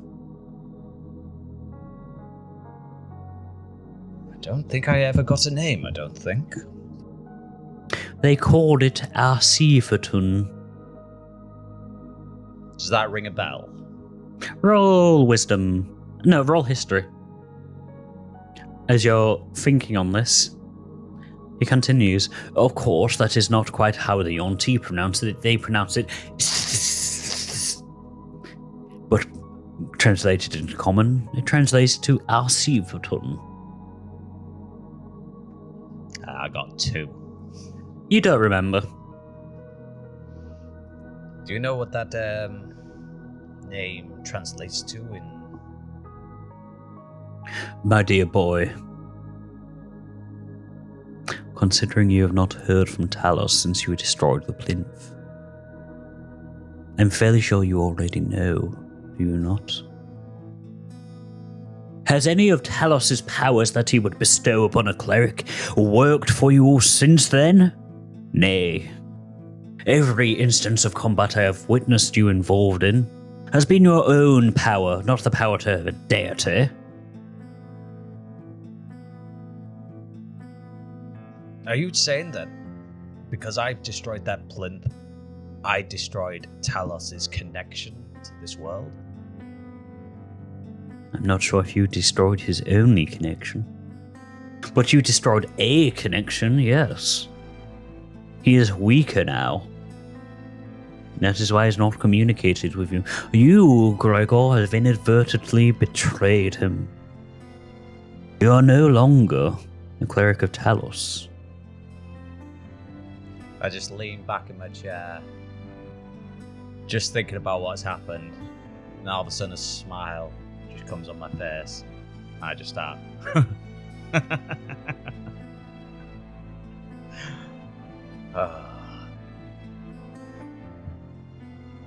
I never liked that dick anyway. But that's very well good news, seeing as, from the sounds of it, he does not like you anymore. Nonetheless, continue onwards, so whilst I'm glad I could give you that closure. That plinth that you destroyed in Velden was indeed Talos's.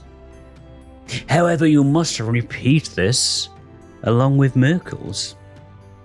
Mr. Constant. Please, I'm coming. Don't worry, I am coming for Merkel. Wonderful. It's a bit of a personal vendetta, you may say. Yes, I suppose seeing your compatriots murdered in front of you would do that to a man. It wasn't that. Oh. Well, we should probably discuss that in further detail another time. However, time is pressing and explanations must press on if you are to make progress within the next couple of days. Agreed. Nonetheless, we should probably discuss your clericship and which deity you may serve going forward. However, that can wait another time. Nonetheless, Mr. Constance informed me that Dix Ezador, well, I informed him of you too, of course, seeing as you said that you were helping out Gregor. He accepts your help magnanimously, of course. Both of you will be vastly compensated for all of your help in this endeavor. However, just to give you an idea of what it entails, yes, the plinth that Gregor destroyed in Velden, whilst it was not Merkel and indeed Talos, that is essentially what you will be doing. You'll be hunting down these plinths that belong to Merkel. You will be tested along the way not only by the forces of the court of Merkel, but by the plinths themselves. Gregor, I'm sure, will enunciate further for the two of you in private. But when he destroyed the plinth, according to Mr. Constance, it took a great deal of physical, emotional, and mental fortitude. It did. That will be required of each of you. Considering... Sorry, Dix, go ahead. Sorry there, Amrius. That is absolutely fine by me, as long as I don't know if I've made you aware, but I must return back to work. My dear Dix, if you do not help Gregor destroy these plinths, there will be no work for you to return to. And why is that? Every day that the plinths remain undestroyed, Merkel converts more and more to his army of the dead. Whether that be through convention and persuasion, or simply by getting his blizzards of corpses to turn more and more en masse. As his forces amass every single day, there is less left to fight them. Left to run amok, and without banishing Merkel, I dare say even your beloved tower will fall. Well, let's hope it doesn't come to that. But until then, unfortunately, I do have an obligation which I duly intend to stick to. But of course, I do. I have a lot of time. I just don't know how long you expect these tasks, let's call it, to take. The sooner, the better, to be quite honest with you. I know that you have said in the past that you had 90 days, and I believe that was a couple of days ago, so let's round it to around about 86, 87 days. That is just shy of 3 months. I would like to believe that this will be resolved by then.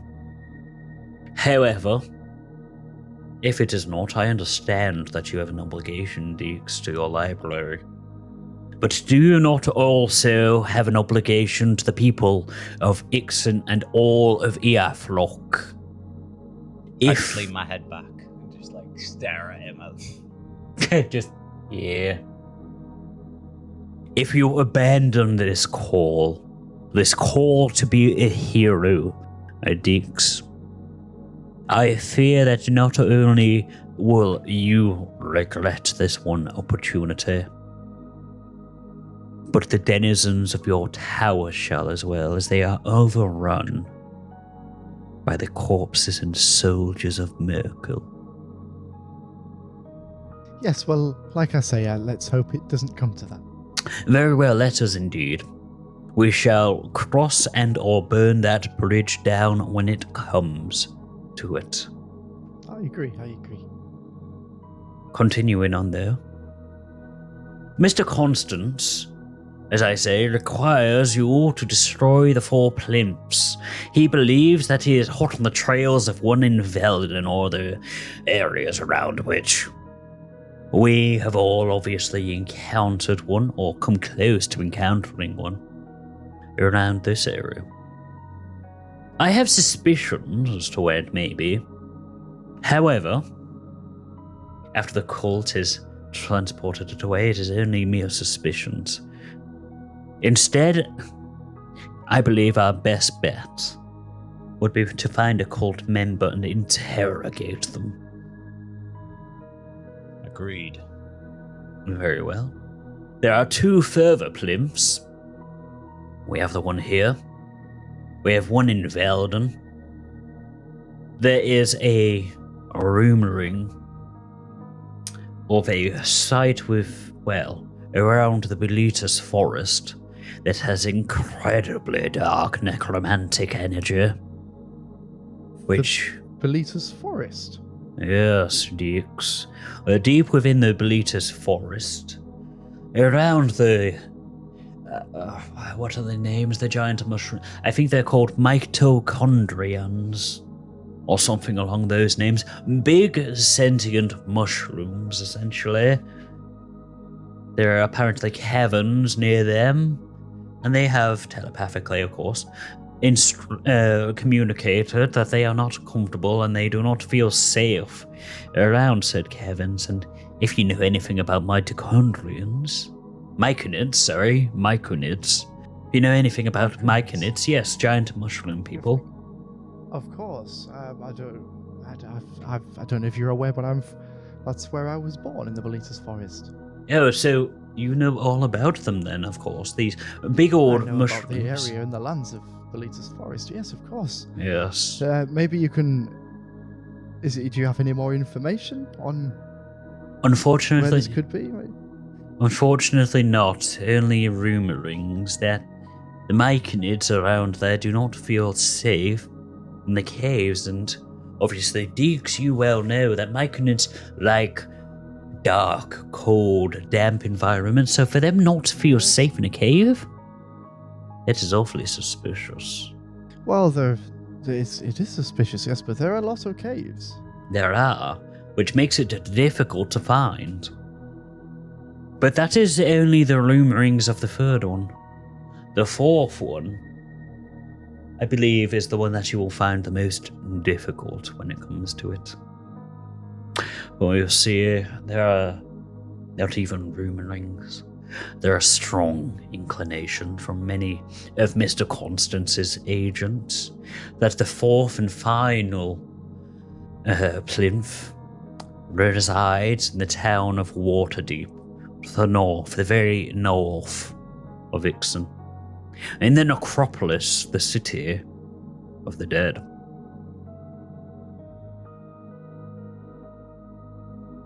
Looks like we've got a couple of places to go. I think we should head to the Belitas right away. I would disagree strongly there, Dix. There is a plinth in this very area. Would it not be wiser to deal with the problem that's directly in front of you? And yes, then... I suppose. Yes. I just fear for the Belitas. As do we all, dear Dix. However, we must be smart about this.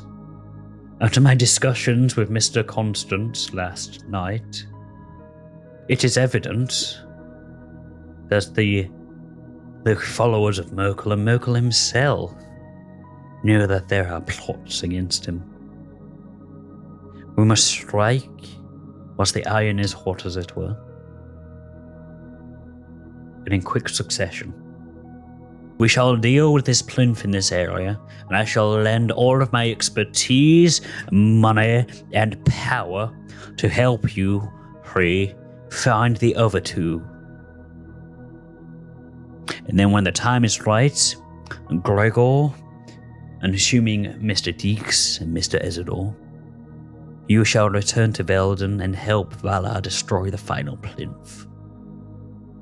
Yes, agreed. I think that's the best strategy we can come up with. Be wary, though, for in my readings, I have discovered another form of magic, more bestial, more primal than those of the gods. By destroying the plinths and ridding this world of the god of death, you might be inviting a more raw form of magic surrounding death in. Do you have proof of this? Only readings of ancient texts. There are tales. Sorry, I interrupted you there, Gregor. Please continue. Well, you can't rely everything on books. No, you are damned correct there. These books detailed phantoms that would follow those who are close to death, or those who have had dealings in intimate natures with death, following them along with a specific sound heralding their arrival. But of course, such a thing is fallacy, fanciful, and not structured in the world of our knowledge. Ah, interesting. I think we'll have to come across that when we defeated Merkel. Yes, I dare say I agree. Nonetheless, that was mainly the extent that Mr. Constance and I talked about last night. Our future steps, how to help you, dear boys, and where the journey shall lead. In terms of my next steps, I'm to provide you with as much resources and knowledge as I can, and when the time comes for you to leave Salt Harbor, and the time shall come, I believe the time is fast approaching us if you are able to locate the plinth and destroy it. Well, let me say, or just hint, that my abode may be open to you wherever you are. Much gratitude. No problem. If you all have questions for me at this point in time, now would be the time to ask them. Before I, of course, have to cast you out of my home, seeing as there is a festival on, and both Ebchar and I, you just hear in the background, "Who the fuck shut in my cupboard?" Don't know why I took on Crumb's voice there, but you know. We are to go. Yes, please go ahead, Gregor. What question do you have? I've got one question. Yes, of course. May be a bit of a strange one, but can you tell me everything you know about Murug? Murug, you say?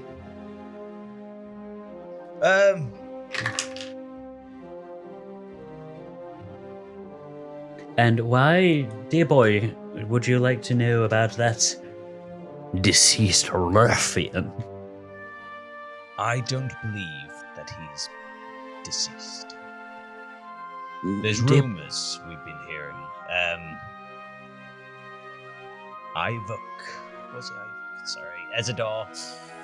Ezador mentioned about a Death Walker. Someone who's only been recently revived. And I believe it might be this Murug, the goblin. Murug, you say? You believe that he may be a Death Walker? Well, I believe so, from what Ezador has told us about the Deathwalker.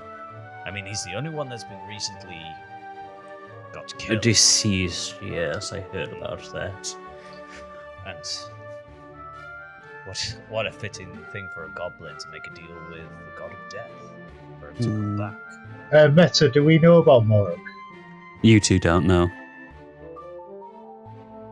Well, I'm not too sure what I can tell you about Morag that you do not already know. Morag was, or is, I suppose, a spiteful goblin, driven by greed and the A greedy attention. goblin. Yes, almost stereotypical, is it not?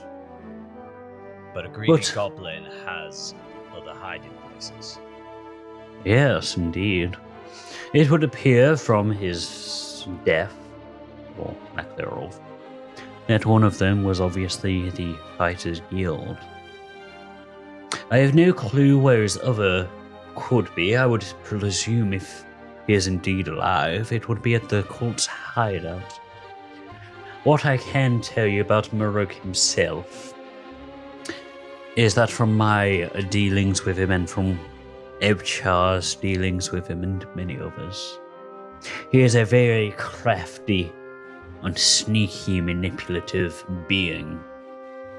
He does not care for others. He only cares for himself. It is not surprising that he might have made a deal with Morag if he believed that, regardless of the end consequences, he would be better for it. Not only that, but he is I'm reticent to say it, but he is a fantastic actor. Being able to convince crowds in the fighters arena that he is a good and fair man, when we all know he is not. We all know he's a goblin, not a man. That's awfully racist of you, Gregor, considering you are Dragonborn.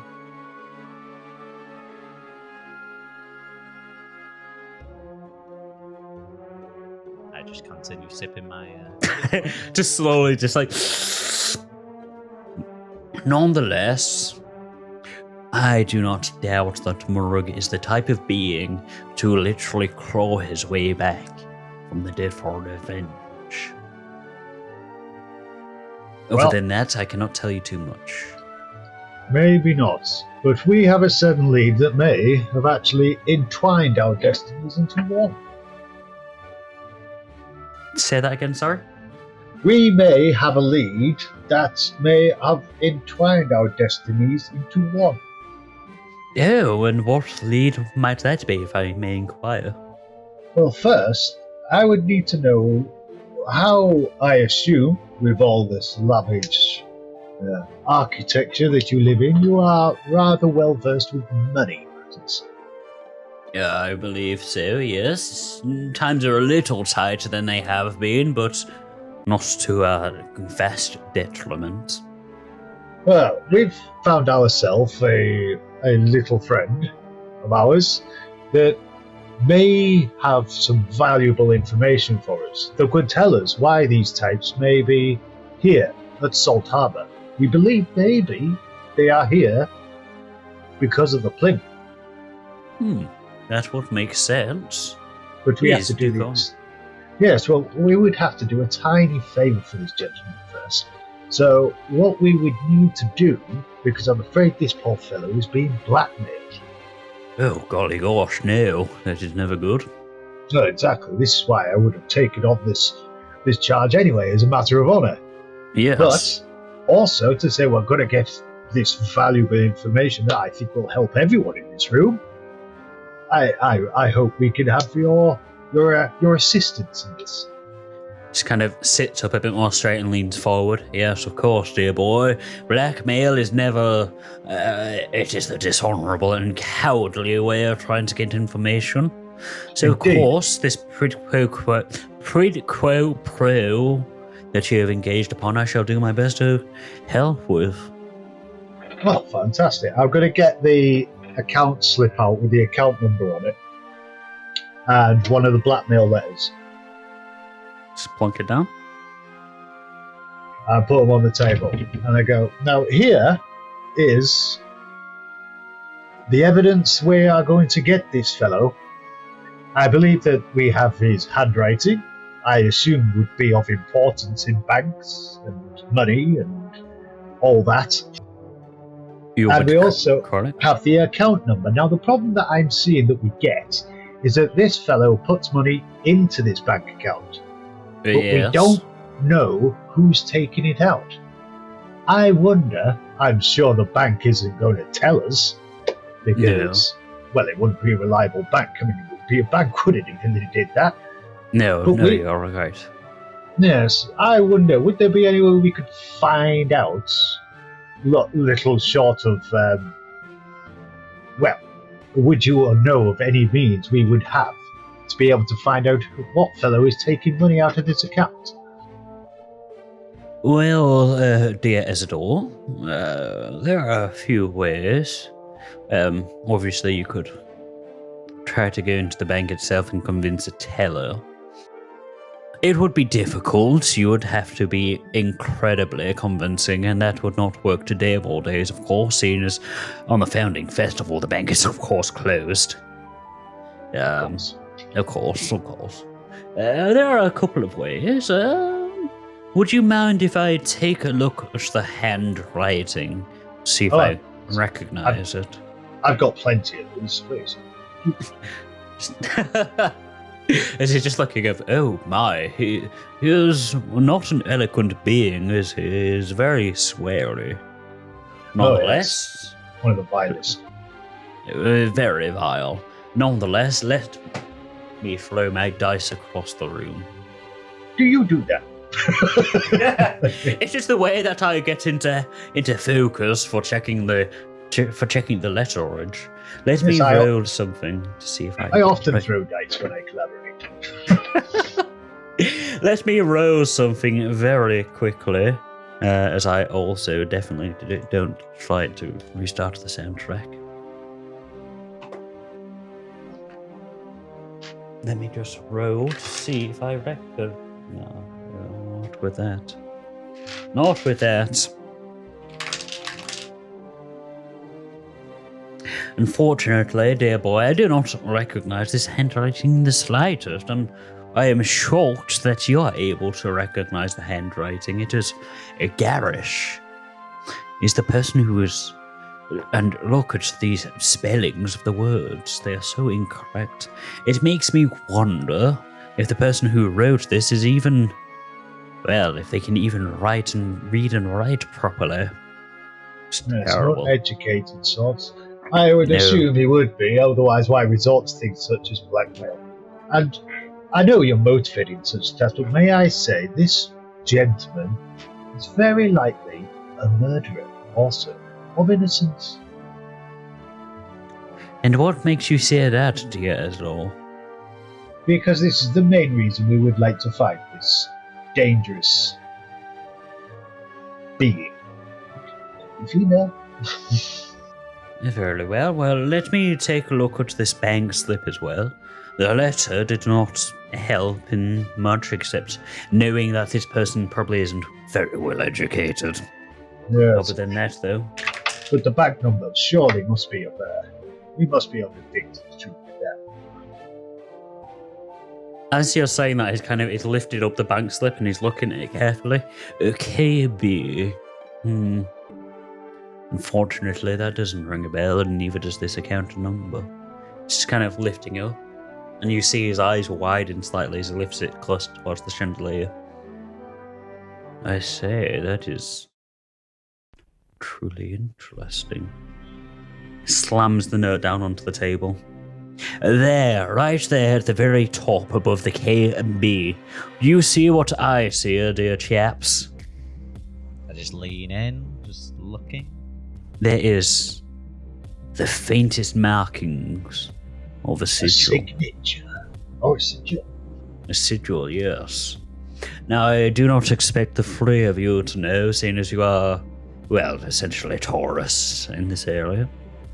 However, That is the sigil of the guard barracks. Is this a single gentleman, is it? It is of the guard barracks itself, Ezador. So essentially, any one of the guards could have accessed this paper. However, at the very least, this should direct your attention to the right area, to the guards themselves. To the guards.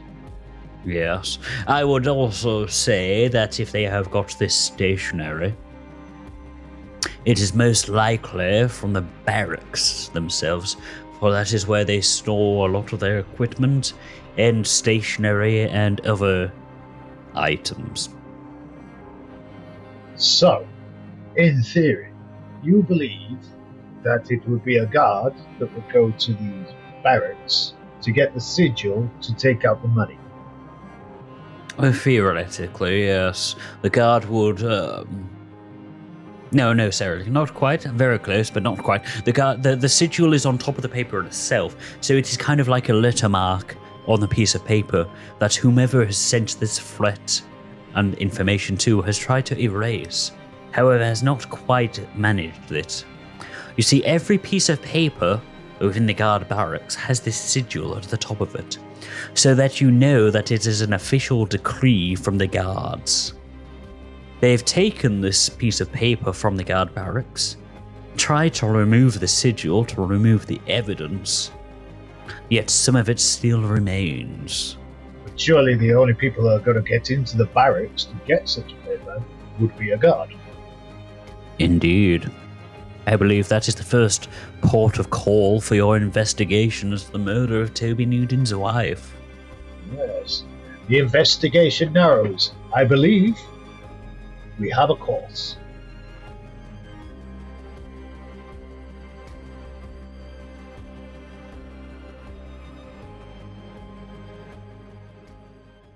Hi everyone, Tom again. I just wanted to say a big thank you to everyone who has watched and listened to this episode.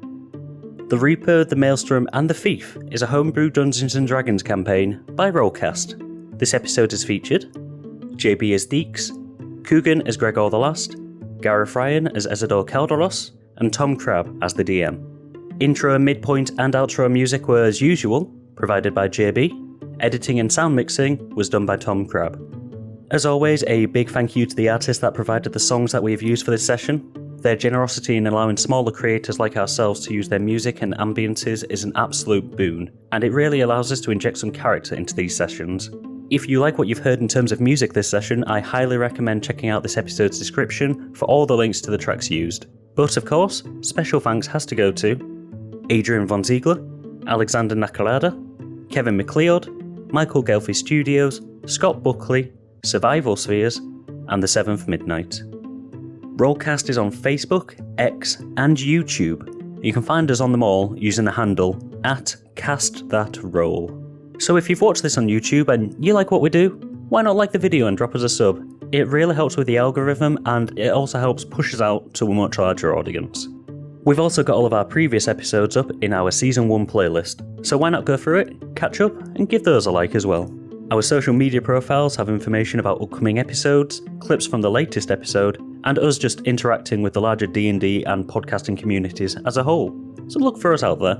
Again, you can find us on Facebook, X, and YouTube, all on the handle @CastThatRoll. Don't want to watch but still want to listen? We've got your back.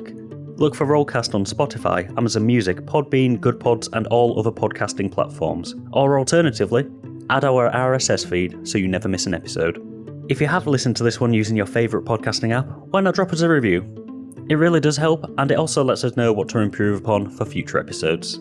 Thank you again to everyone who has watched or listened to this episode. It was quite the exposition session, but it definitely gave a nice break away from the madness of the festival so far, and the pure insanity that is soon to come. Episode 24 will be released on the 8th of November, and it will mark a year since we started publishing these episodes online. And what's an anniversary celebration without a song or two? If that tease has somehow enticed you, and you want to know what the hell I'm talking about, you'll need to join us next time. Until then though, keep safe, and we'll see you next time at the table.